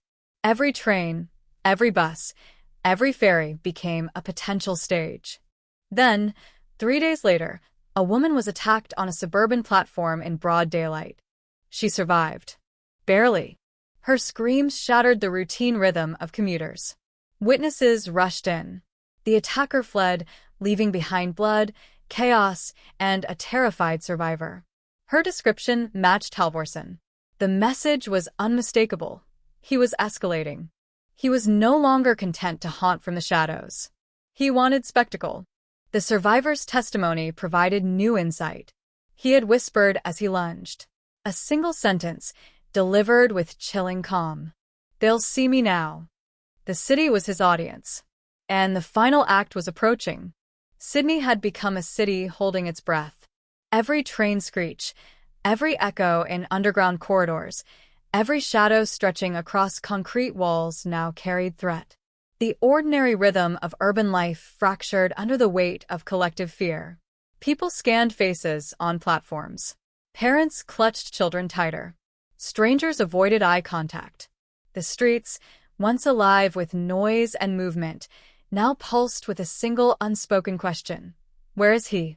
Inside police headquarters, time collapsed into a blur of caffeine, static-filled radio calls, and flickering surveillance feeds. Every camera became an eye. Every commuter a potential witness. Algorithms scanned millions of faces per hour, cross-referencing age progression models, bone structure, gait analysis, and behavioral markers. The city itself had become a hunting grid. But Mark Halvorson was no longer merely evading detection. He was orchestrating it. Investigators reconstructed his movements backward from the platform attack, tracing transit card logs, traffic cameras, and license plate readers. A stolen vehicle abandoned near Parramatta. A taxi ride paid in cash near Blacktown. A brief stop at a 24-hour convenience store in Penrith, where a clerk remembered a man with blood-specked sleeves asking for bottled water and antiseptic wipes. Each fragment formed a mosaic of calculated motion, a path deliberately jagged, layered with misdirection. He wasn't fleeing. He was circling. And then, another message arrived. This time, it wasn't hidden behind encryption or digital obfuscation. It came in the simplest form imaginable, a handwritten letter mailed to the Sydney Morning Herald. Inside the envelope, a single page. No signature. No return address. Just 4 lines, written in neat, controlled script. You found their bones. You found my stories. Now find me. Tick. The final word was underlined twice. The psychological unit analyzed the letter for days, dissecting stroke pressure, spacing, slant. They saw meticulous restraint, an obsession with symmetry, a hand trained to mask tremor. But beneath that discipline, they detected acceleration, a tightening rhythm, a subtle chaos. He was running out of patience, and perhaps out of time. Because beneath the taunt lurked a far more chilling possibility. Halvorsen was preparing for something irreversible, something final. His online shadow began to surface. Anonymous posts appeared across obscure forums, discussing themes of disappearance, control, and legacy. The language was cryptic, laced with metaphor, but the voice was unmistakable. He spoke of closing the circle, of completing the design, of leaving behind something that could not be ignored. For detectives, the message was clear. He was planning a final act, and it would not be small. They turned their attention to symbolism, to anniversaries, to emotional anchors. Patterns emerged. Halvorsen fixated on dates tied to his victims. Disappearances, discoveries, near captures. And among them, one date loomed with unmistakable gravity. September 17th, the night Emily vanished. The calendar bled forward. With just 8 days remaining, the task force went into full emergency mode. Major transport hubs fortified. Event venues monitored. Infrastructure sites hardened. Bridges, tunnels, stadiums, power stations, all treated as potential targets. But the city was too large. And Halvorsen knew it. In a quiet suburban street in Ryde, an elderly woman reported a break-in. Nothing stolen. No forced entry.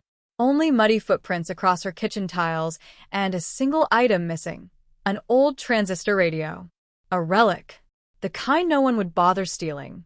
Except someone who wanted silence. Elsewhere, a university janitor discovered a maintenance hatch pried open near underground service corridors. Inside, faint boot prints, cigarette ash, and discarded food wrappers. Temporary shelter. Temporary invisibility. The city was full of hollow spaces. And Halvorsen was moving through them. Then came the hospital footage. Security cameras captured a hooded figure slipping into a restricted supply corridor at Royal Prince Alfred Hospital. He remained inside for over 3 hours. No patients were harmed. No drugs stolen. But investigators realized with growing dread what he had been doing. Mapping. Learning layouts. Identifying blind spots. Exit paths. In the following days, similar breaches occurred across Sydney.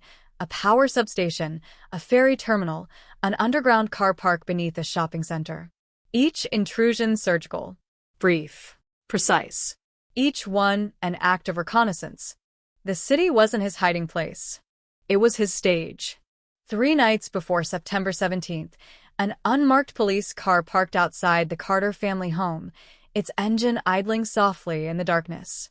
Officers rotated shifts, watching the quiet street, the familiar windows, the porch light glowing faintly behind drawn curtains. Inside, Emily's parents slept fitfully, unaware of the shadow inching back toward the origin point of its own mythology. At 2:06 a.m., a camera at the corner of the block captured a man pausing beneath a street lamp. His face remained hidden beneath a cap, but his posture betrayed recognition. He stood there for 30 seconds, staring at the house. Then he vanished. For the task force, it was confirmation. Halvorsen had returned to the epicenter. And the countdown had begun. On September 16th, Sydney woke beneath a sky heavy with storm clouds. Humidity clung to buildings. Thunder rolled faintly over distant suburbs. The city felt suspended, waiting for impact. At 11:17 a.m., emergency dispatch received a call from a prepaid mobile phone. The voice was calm, measured, unmistakably Halvorsen's. "There will be a broadcast tonight," he said. "If you want answers, you'll let it happen." The line went dead. Panic surged through headquarters. Analysts scrambled to trace the call. It pinged from a relay tower near Circular Quay, then bounced through multiple proxies before disappearing. A ghost in the machine. What broadcast? Commanders demanded. No one knew. But the implication was horrifying. Halvorsen intended to show the world something. Something he believed would define his legacy. And as evening fell, as storm clouds thickened over Sydney Harbor, the city braced itself, unaware that it stood on the edge of revelation, terror, and irreversible truth. Night fell over Sydney like a hell breath. Storm clouds gathered above the harbor, thick and heavy, muting the glow of skyscrapers and swallowing the distant stars. Thunder rolled low and constant, a warning embedded in the sky itself. The air vibrated with tension, as if the city knew something was coming but did not yet understand what. At police headquarters, the command center pulsed with controlled chaos. Rows of screens streamed live footage from thousands of cameras. Officers moved quickly, voices clipped, eyes hollow from exhaustion. Every unit in metropolitan Sydney was on alert. Tactical response teams stood by. Cybercrime analysts worked furiously, tracing data shadows across continents. Negotiators prepared scripts for conversations they prayed would never occur. Because no one knew what the broadcast meant. And that uncertainty was its own weapon. At 7:43 p.m., emergency services received a second call. This time, Halvorsen did not bother masking his voice. "Every secret needs an audience," he said. "Tonight, they'll finally understand." The call lasted 12 seconds. Long enough to spike heart rates. Short enough to leave terror behind. Within minutes, the city's digital infrastructure began to flicker. Traffic control systems reset without explanation. Electronic billboards glitched, flashing blank white before returning to advertisements. Public Wi-Fi networks stuttered, momentarily disconnecting thousands of devices. Cyber teams traced the disruptions to a series of coordinated intrusions, cascading through municipal servers, exploiting vulnerabilities buried deep within outdated systems. Halvorsen, or someone working with him, was probing the city's nervous system. He was searching for a voice. At 8:19 p.m., it happened. Every major digital billboard across central Sydney went dark. Then, simultaneously, they came back online. Not with ads, but with a single still image. Emily Carter. Her photograph filled the skyline, towering above streets, reflected in rain-slick pavement, multiplied across glass and steel. For a heartbeat, the city froze. Then panic erupted. Pedestrians stopped mid-step. Drivers slammed brakes. Crowds surged. Phones rose into the air. Social media exploded in a storm of disbelief and horror. And then the video began. A distorted feed. Grainy. Shaking. A dimly lit room. Concrete walls. A single chair in the center of the frame. The camera adjusted. Mark Halvorsen stepped into view. He looked older. Thinner. Eyes sunken, skin drawn tight across his cheekbones. But his gaze was steady, almost serene. He pulled the chair back and sat, folding his hands in his lap. 21 years, he said calmly. That's how long it took you to listen. Police scrambled to trace the signal. Every broadcast engineer in the country worked simultaneously, chasing the source through a maze of relays and hijacked satellites. The feed bounced from server to server, continent to continent, before collapsing back into Sydney's network. He had built a digital hall of mirrors. "I didn't hide," Halvorsen continued. You simply didn't see. You never do. Not until it's too late. Behind him, projected onto the wall, images flickered. Train platforms, cafes, suburban streets, surveillance footage from 1,000 unnoticed moments. Women passing by, laughing, living. Then, faces of the victims. The city watched as ghosts returned. Names appeared. Dates. Locations. The silence was absolute. I wanted to know how easy it was, he said softly. How easy it would be to erase someone. No struggle. No noise. No consequences. Just patience. The video cut briefly, then returned to a new angle. A shallow pit. Earth piled beside it. A shovel leaning against a tree. The burial site. My mistake, he continued, was believing I could control everything forever. For detectives, the broadcast confirmed their worst fear. He was closing the narrative, ending it on his terms. Cyber teams finally isolated the origin point, a derelict broadcast relay station beneath the Sydney Harbour Bridge, long abandoned, its access tunnels sealed decades earlier. But the signal routing suggested something more complex. He wasn't there. He had placed the equipment remotely. Another layer of misdirection. At 9:07 p.m., emergency services received reports of a suspicious vehicle abandoned near the edge of Royal National Park. Inside, they found bomb components, timers, wiring, and a crude schematic of a high-density commuter train. A decoy. Or rehearsal. Or warning. The message was unmistakable. He could have done more. But chose not to. For now. Meanwhile, in a small, unremarkable apartment complex in Parramatta, a woman named Sarah Nguyen locked her door and leaned against it, heart pounding. She had just returned from work when she noticed the package resting on her kitchen table. She lived alone. The windows were closed. The door had been locked. Inside the package, wrapped in plastic, was a small black camera.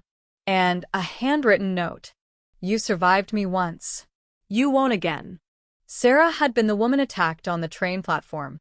Her survival had humiliated him. And humiliation, to a man like Halvorsen, demanded correction.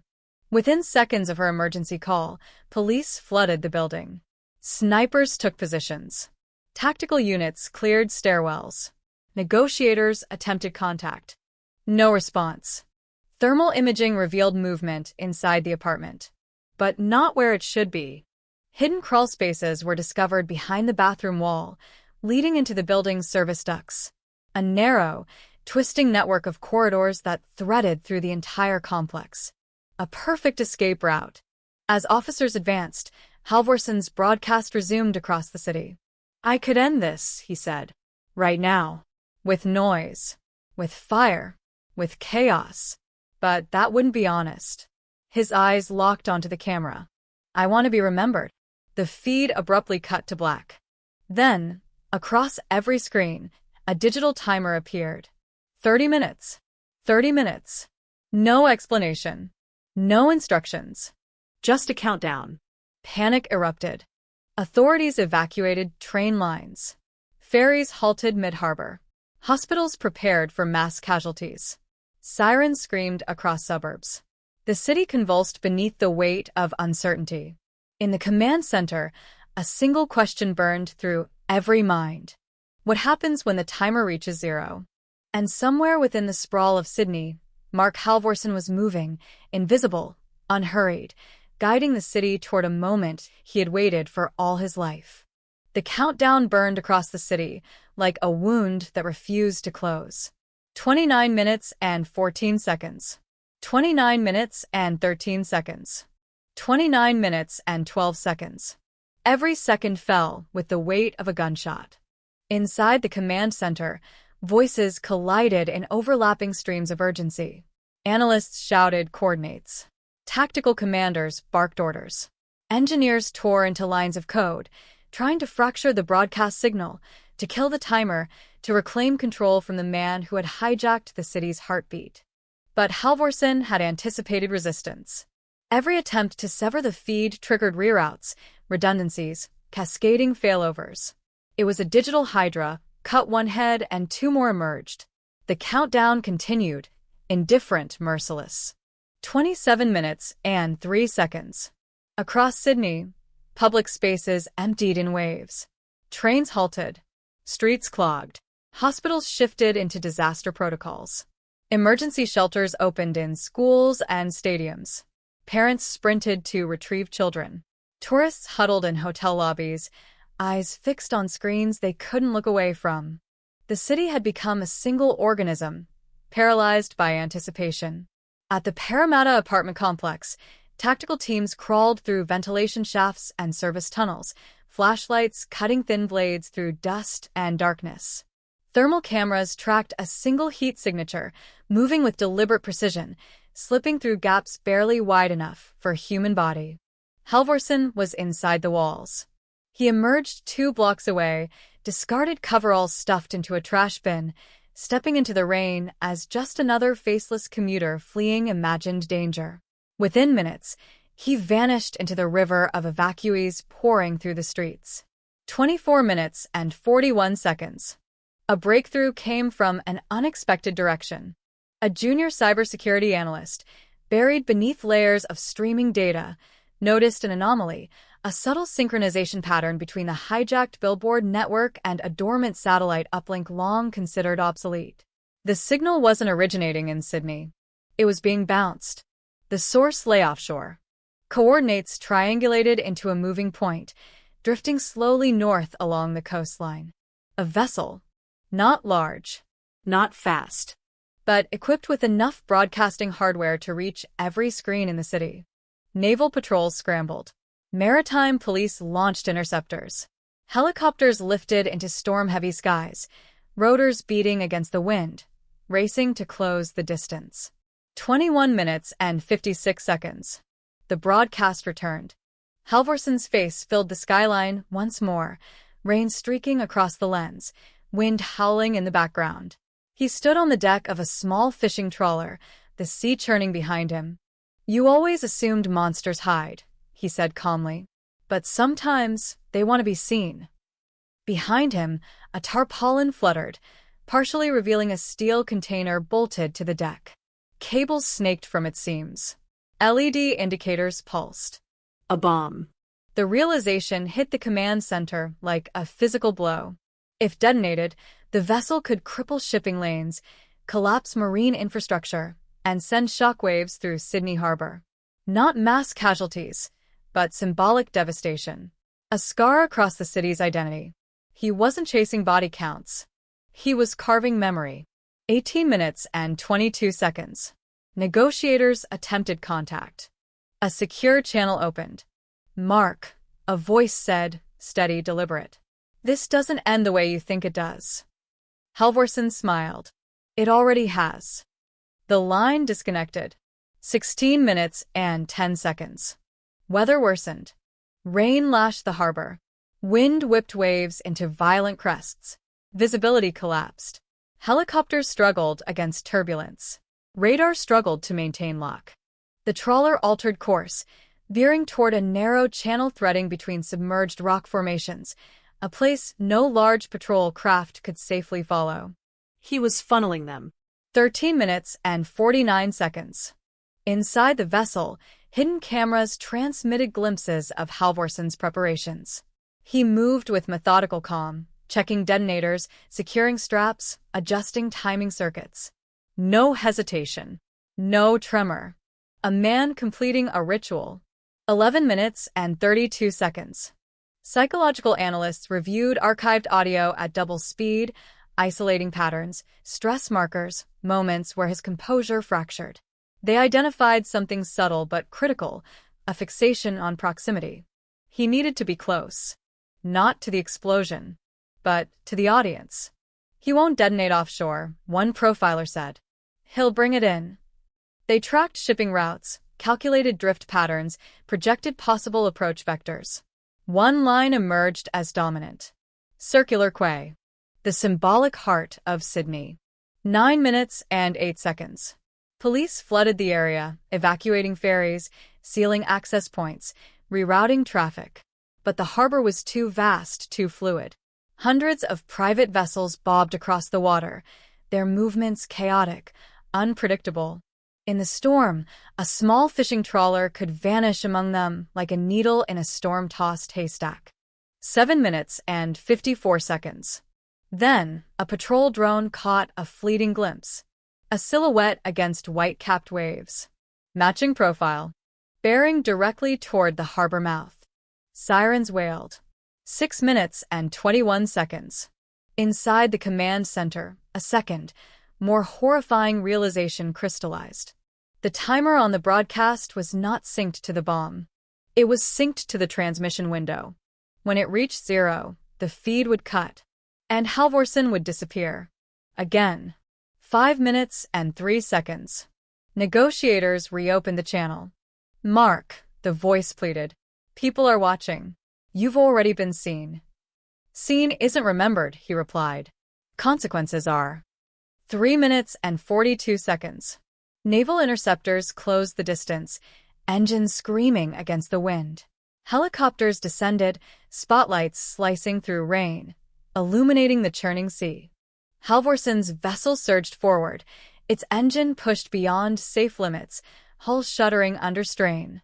2 minutes and 18 seconds. Tactical snipers prepared shots from helicopter doors, hands trembling against recoil, aware that a single misplaced round could trigger catastrophe. Orders hung suspended. Shoot and risk detonation. Hold, and let him vanish. 1 minute and 7 seconds. The city held its breath. The broadcast flickered. Halvorsen stood at the helm, rain plastering his hair to his skull, eyes burning with a terrible clarity. "Emily," he whispered, almost tenderly, "this is for you." 30 seconds. The helicopters roared closer. 20 seconds. Searchlights locked on. 10 seconds. His hand moved toward the detonator. And in that frozen instant, every truth, every lie, every buried scream converged on a single point in time. The world narrowed to a single point. Rain hammered against steel. Wind screamed through rotor blades. The ocean convulsed beneath the strain of converging forces. Helicopters hovered dangerously low, their spotlights locking onto the small fishing trawler as it bucked against violent waves. 9 seconds. 8 seconds. Mark Halvorsen stood at the helm, soaked, unmoving, his fingers hovering above the detonator as if caressing an invisible trigger. His face was empty of fear, stripped of hesitation, purified by intent. In the cockpit of the lead helicopter, the sniper's breath shuddered against his mask. The crosshairs trembled over Halvorsen's chest. A single squeeze could end everything. Or ignite it. 7 seconds. The ocean surged. The trawler lurched sideways, throwing Halvorsen off balance for a fraction of a second. The detonator slipped from his grasp, clattering across the wet deck. 6 seconds. That moment, no longer than a blink, shifted the entire equation. "Take the shot," the commander shouted. The sniper exhaled. 5 seconds. The rifle cracked. The sound tore through the storm, a violent punctuation mark in the chaos. The bullet struck Halvorsen in the shoulder, spinning him backward into the metal railing.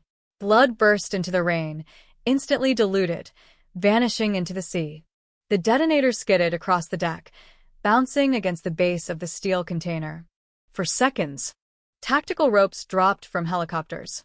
Operators descended in controlled chaos, boots slamming onto the pitching vessel, weapons trained, voices sharp, commands overlapping.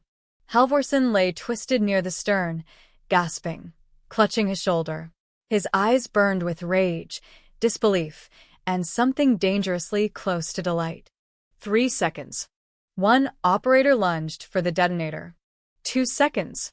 Another secured Halvorsen, wrenching his arms behind his back, steel cuffs biting into flesh. 1 second. The broadcast cut. Silence slammed across Sydney like a physical wave. For half a heartbeat, the world did not breathe. Then alarms erupted. Medical teams swarmed the vessel. Bomb technicians rushed forward, hands shaking, cutting wires, isolating circuits, neutralizing the steel container that pulsed with lethal potential. Each second stretched into eternity. Every clipped breath echoed inside sealed helmets. Finally, a voice crackled across the radio. Device secured. The words collapsed the tension like a snapped cable. Across Sydney, sirens faded. Trains remained halted. Streets stayed frozen. But the invisible weight crushing the city's lungs lifted, slowly, reluctantly, like the retreat of a storm. On the deck of the trawler, Mark Halvorsen lay restrained, rain pooling around him, blood threading into salt water. He stared upward at the helicopter lights, expression unreadable.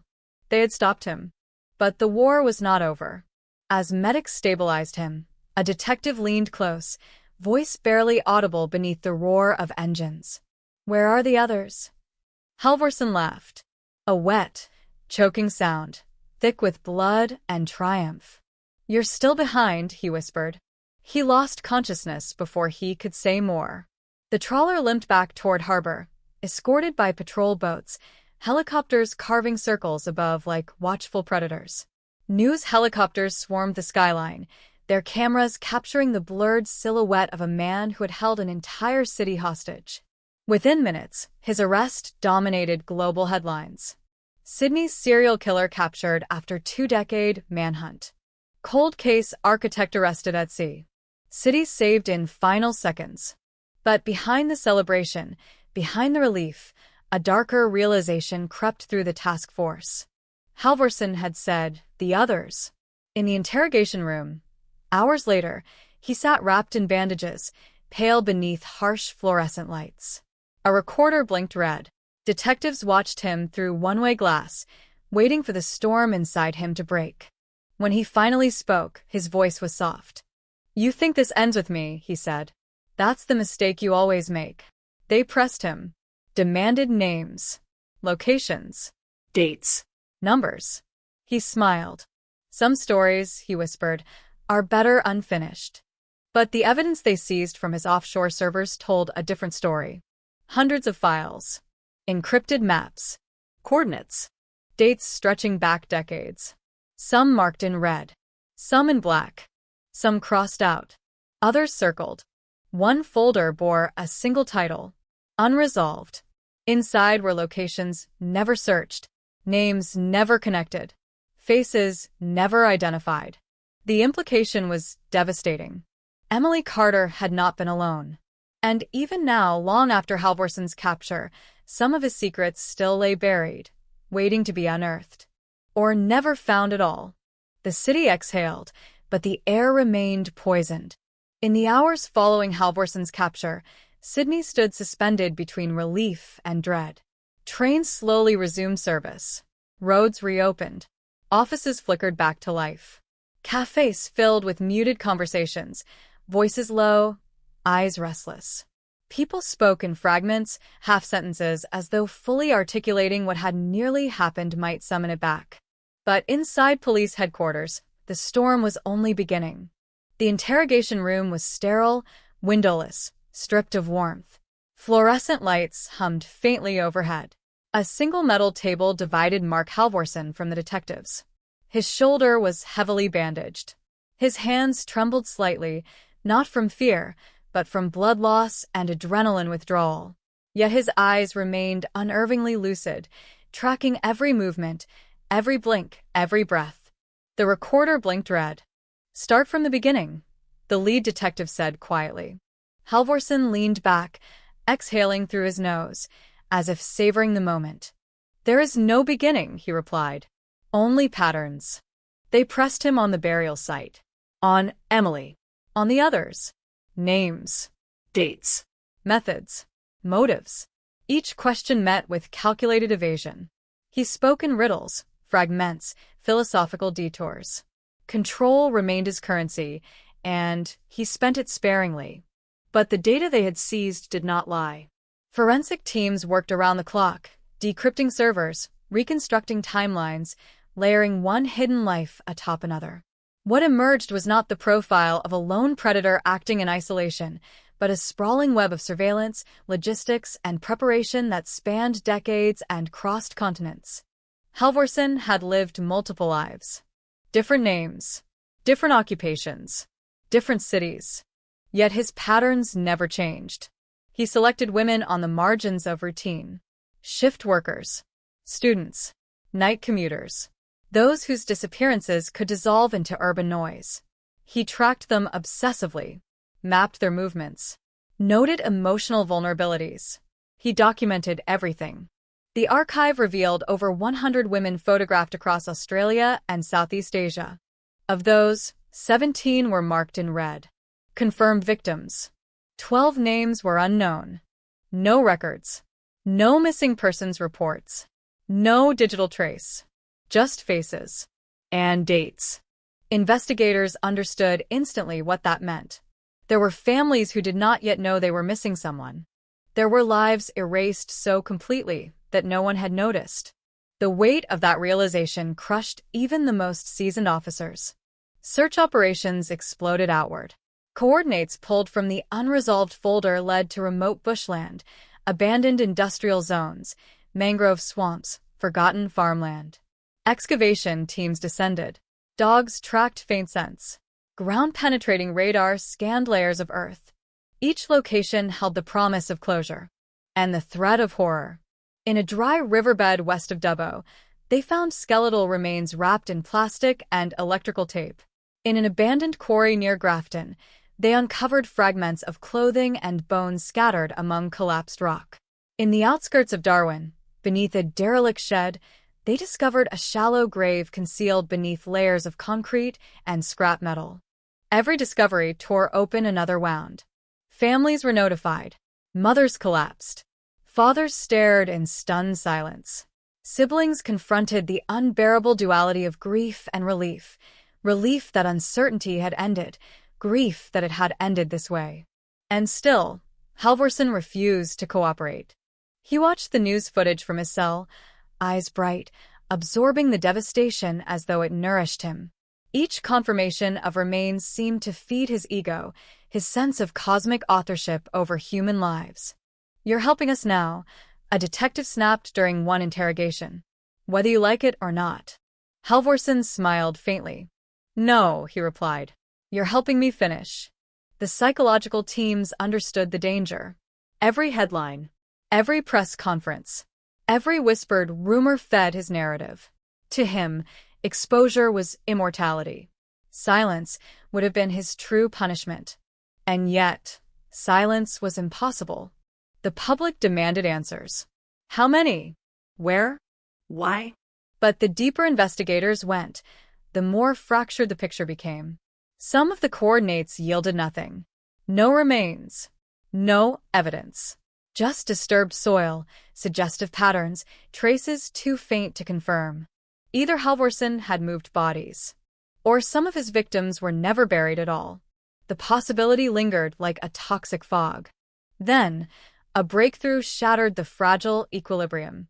In a decrypted audio file buried deep within Halvorsen's archives, analysts uncovered a conversation. Not a monologue. Not a confession. A dialogue. Another voice. Low. Distorted. But unmistakably human. Two men discussing logistics. Vehicles. Storage. Transfers. Payment. The room fell silent as technicians replayed the file, filtering noise, clarifying tones. The second voice was not Halvorsen's. It was older. Gravelly. Controlled. "Make sure nothing leads back," the voice said. "Mistakes are expensive." The implications were immediate and catastrophic. Halvorsen had not acted alone. A secondary investigation detonated across the task force. Every assumption collapsed. Every conclusion destabilized. If there was an accomplice, or multiple, then the scale of the operation multiplied exponentially. This was no longer the story of one man's pathology. It was the story of a hidden infrastructure. A supply chain of silence. Bank records revealed irregular deposits into Halvorsen's accounts over years. Cash infusions that could not be explained by his employment history. Some originated from offshore shell companies. Others from accounts linked to defunct logistics firms, scrap dealers, maritime suppliers. Each transaction a thread. Each thread leading deeper into darkness. Under interrogation, Halvorsen refused to identify the other voice. "They won't catch him," he said softly. "They're smarter than you." "Who is they?" the detective demanded. But Halvorsen merely leaned forward, his eyes glinting. "Some systems are built to protect themselves." The words hung in the air, poisonous and ambiguous. Investigators began scrutinizing every individual who had crossed paths with Halvorsen. Dock workers, transport contractors, warehouse managers, boat mechanics, remote property owners, men whose lives overlapped with his movements, men who operated on the edges of legality. The list swelled into the hundreds. And then a pattern emerged. 3 men, always present near key transit hubs, always connected to logistics, always vanishing shortly after critical events. One had died in a car accident in 2008. Another had disappeared while fishing off the coast of Sulawesi in 2012. The third was alive and living in Melbourne, under a new name. When police raided his apartment, they found hidden compartments inside the walls. Cash, fake passports, burner phones, and a locked safe containing a hard drive. The files mirrored Halvorsen's archive. Images, locations, surveillance, not copies. Originals. The truth slammed into the investigation like a detonation. Halvorsen had not been the architect. He had been an instrument, a weapon wielded within a broader system of trafficking, extortion, and erasure. Emily Carter's disappearance had intersected with something far larger, something far older, and far more dangerous. And now, with one predator caged and another cornered, the entire structure threatened to collapse, exposing a network that had thrived in darkness for decades. But collapse, investigators knew, would not come quietly. Because systems built on secrecy do not dissolve. They retaliate. The moment the second hard drive was decrypted, the investigation crossed a point of no return. What unfolded on the screens inside the cyber forensics lab was not a mere expansion of Halvorsen's crimes. It was the blueprint of a hidden economy, a parallel world, a market built on disappearance. The files were meticulously structured. Timelines, transit routes, code names, payment ledgers, encryption keys. Each folder nested inside another, like a labyrinth engineered to protect its center. Every victim, every transfer, every burial site was cataloged, indexed, and assigned a value. Not ransom, not blackmail, erasure. A service for those who wanted someone gone without consequence. Spouses, business partners, witnesses, runaways, undocumented migrants, people whose absence would ripple briefly before dissolving into statistical noise. Halvorsen had been one of many executors, a collector, a transporter, a disposal specialist. The network extended across Australia, Southeast Asia, and parts of Eastern Europe.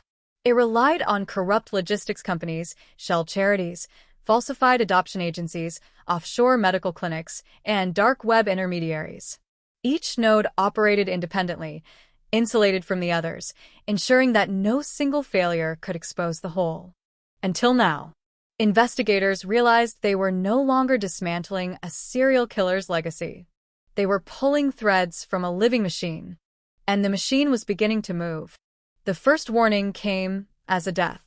A senior forensic accountant assigned to trace offshore transactions was found in his apartment, collapsed beside his desk, an empty pill bottle in his hand. At first glance, it appeared to be suicide. The note was brief, apologetic, familiar, but the autopsy told a different story. A rare sedative, untraceable, metabolized within hours, administered through a micro-injection device that left almost no mark. The message was clear. Someone was watching. Security protocols escalated overnight. Armed escorts, encrypted communications, compartmentalized intelligence, names scrubbed from public records, movement restricted.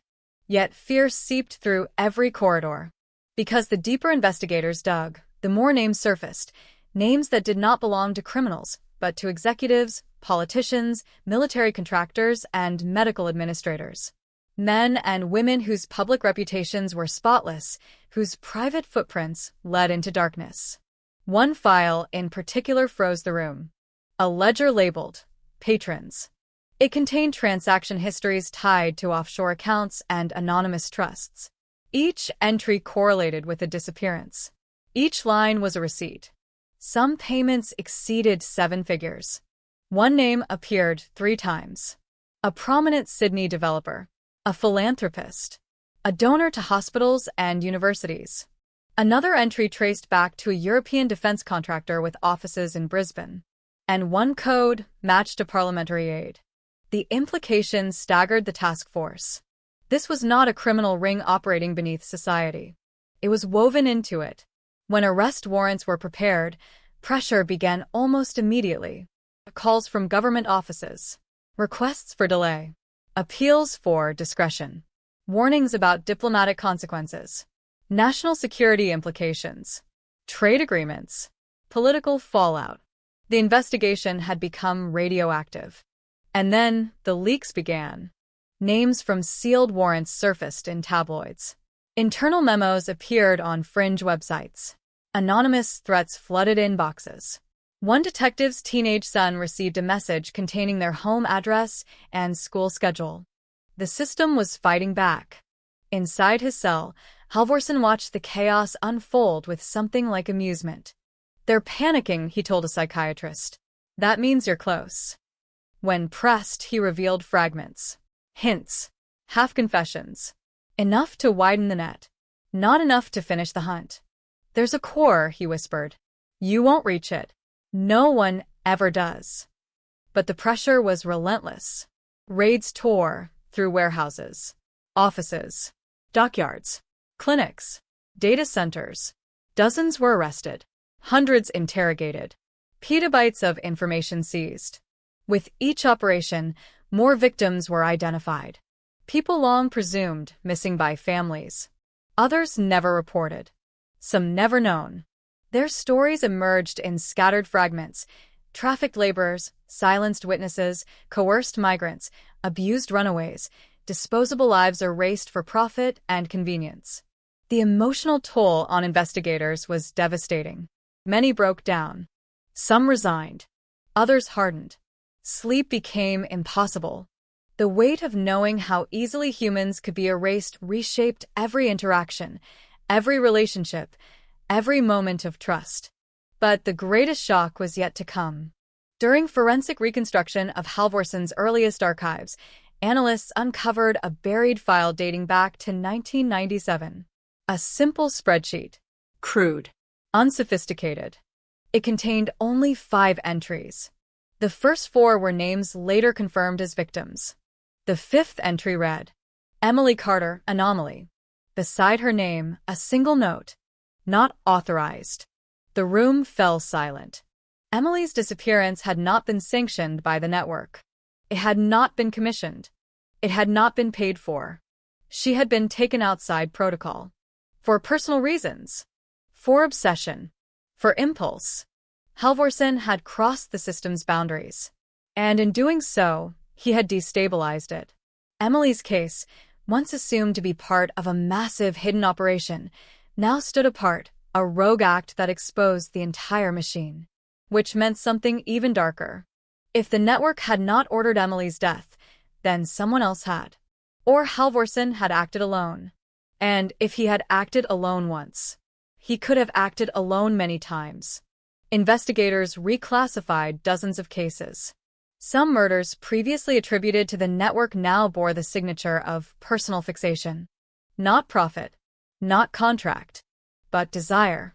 And that blurred the lines between organization and individual monstrosity, making the entire structure even more impossible to define. The truth was fragmenting. And somewhere within that fracture lay the final secret, the one Halvorsen still protected. The one that could either collapse the network entirely or bury it forever. The night never truly ended in Sydney after that. It simply thinned, diluted by dawn, but never gone. Even now, years later, in the quiet hours before sunrise, when the city holds its breath between dreams and routine, there are still streets that seem to remember. Pavement that feels colder than it should. Streetlights that hum with a low, anxious vibration. Windows that reflect not the sky, but shadows. And somewhere within that fragile silence, the unresolved echoes of a question that refuses to fade. What really happened in the early hours of that winter morning in 2001, when a life slipped into darkness and never returned? The case file remains open, its pages worn soft by countless hands, its edges yellowed, its ink fading but never erased. Names written and crossed out. Timelines redrawn and discarded.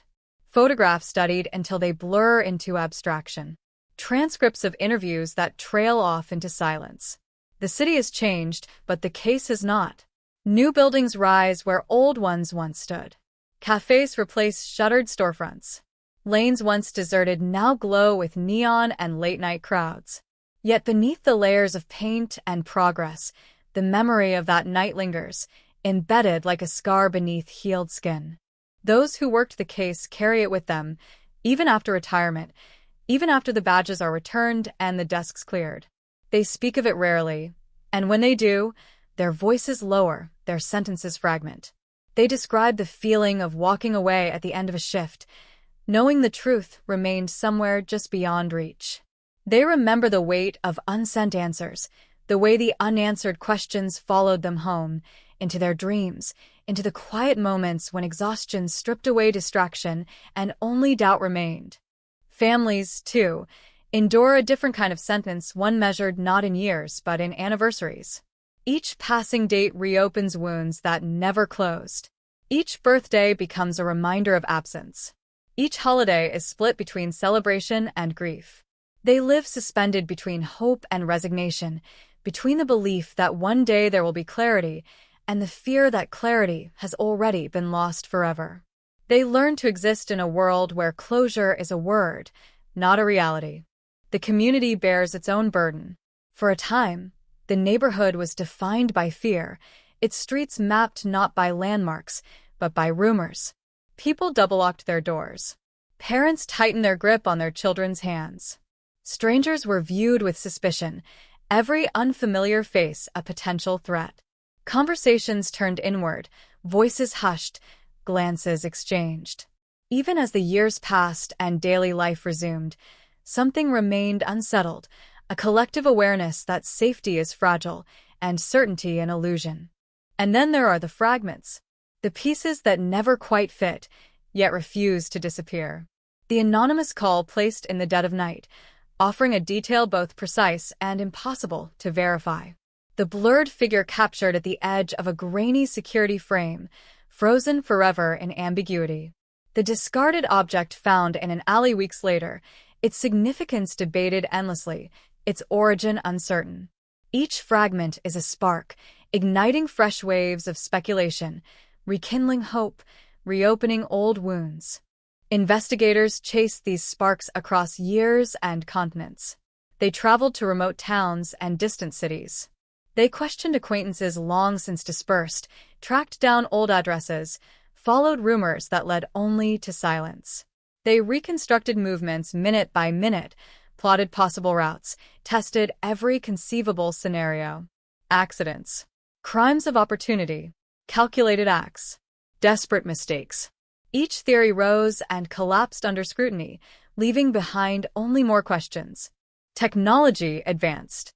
DNA analysis sharpened. Databases expanded. Surveillance networks multiplied. And still, the truth remained elusive. Old evidence was re-examined with new tools, yet yielded no definitive answers. What once seemed promising now appeared incomplete. What once seemed trivial gained sudden significance. But no breakthrough emerged. No confession surfaced. No undeniable link materialized. The case became a quiet legend within law enforcement, a benchmark of perseverance and frustration. New recruits learned its outline as a lesson in humility. Experienced detectives referenced it as a reminder that not every story yields a conclusion. It stood as proof that even the most exhaustive investigation can be undone by chance, by timing, by the smallest of overlooked details. Yet the mystery did not remain confined to official records. It seeped into public consciousness, becoming a symbol of unresolved fear, A story whispered at dinner tables, debated online, dissected in late-night discussions. Amateur investigators pored over documents, built timelines, proposed bold theories. Some claimed hidden conspiracies. Others believed the answer lay in plain sight, obscured by misdirection and coincidence. Each new hypothesis briefly ignited excitement before dissolving under scrutiny, leaving behind only deeper uncertainty. And at the center of it all remains the absence. A life paused, suspended in unanswered moments. A final step taken into darkness. The echo of footsteps that never returned. Every theory, every rumor, every fragment circles this void, attempting to define what cannot be seen. But absence resists definition. It expands. It absorbs. It transforms memory into longing, and longing into grief. There are nights when former investigators still wake abruptly, convinced they have found the missing piece, only to realize that the clarity has slipped away with the remnants of a dream. There are mornings when family members scan the faces of strangers, wondering if familiarity might suddenly surface. There are moments, fleeting and fragile, when hope flickers and the world feels momentarily aligned toward revelation. But the moment passes. The day moves on. And the silence returns. The city, relentless in its momentum, continues forward. Traffic surges. Construction cranes pivot against the sky. Crowds flood the streets. Music spills from open doors. Laughter rises above the din. Life asserts itself with defiant insistence. And yet, woven into this rhythm is a quiet undercurrent of unease, an awareness that beneath the visible order, chaos can still claim a moment, a person, a truth. Every unresolved case becomes a mirror, reflecting the vulnerability of certainty. It reminds us that not all questions yield answers, not all endings are known, and not all stories resolve. Some remain suspended, neither finished nor forgotten, haunting the edges of collective memory. And so the story endures, not as a sequence of events, but as a presence. It lingers in archives and alleys, in whispered conversations and silent prayers. It resides in the careful preservation of evidence and the cautious hope of discovery. It exists in the space between knowing and not knowing, a space that grows heavier with time.